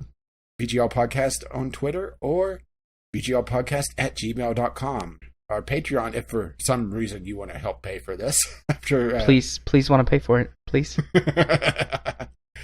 Patreon.com/VGL Podcast. Our intro and outro music is On the Ground by Kevin McLeod. You can find his music at Incompetech.com. And I don't think I've missed anything else. I don't think so. And, as always, this is lovely music. It starts to roll across my voice. Bye-bye now. See you later. Bye. You're so excited, aren't you? I'm pumped. Oh, my. And here I thought you were going to save that for just the Halo videos. Nah. Air day. Bye-bye.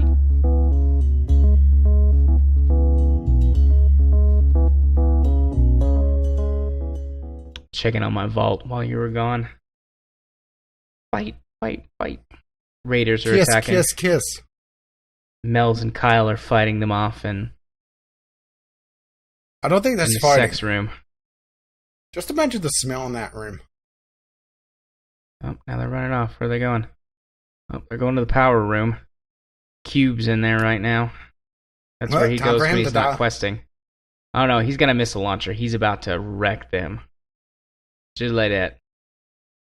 Killed them both. One shot. Good job. Good job, Cube.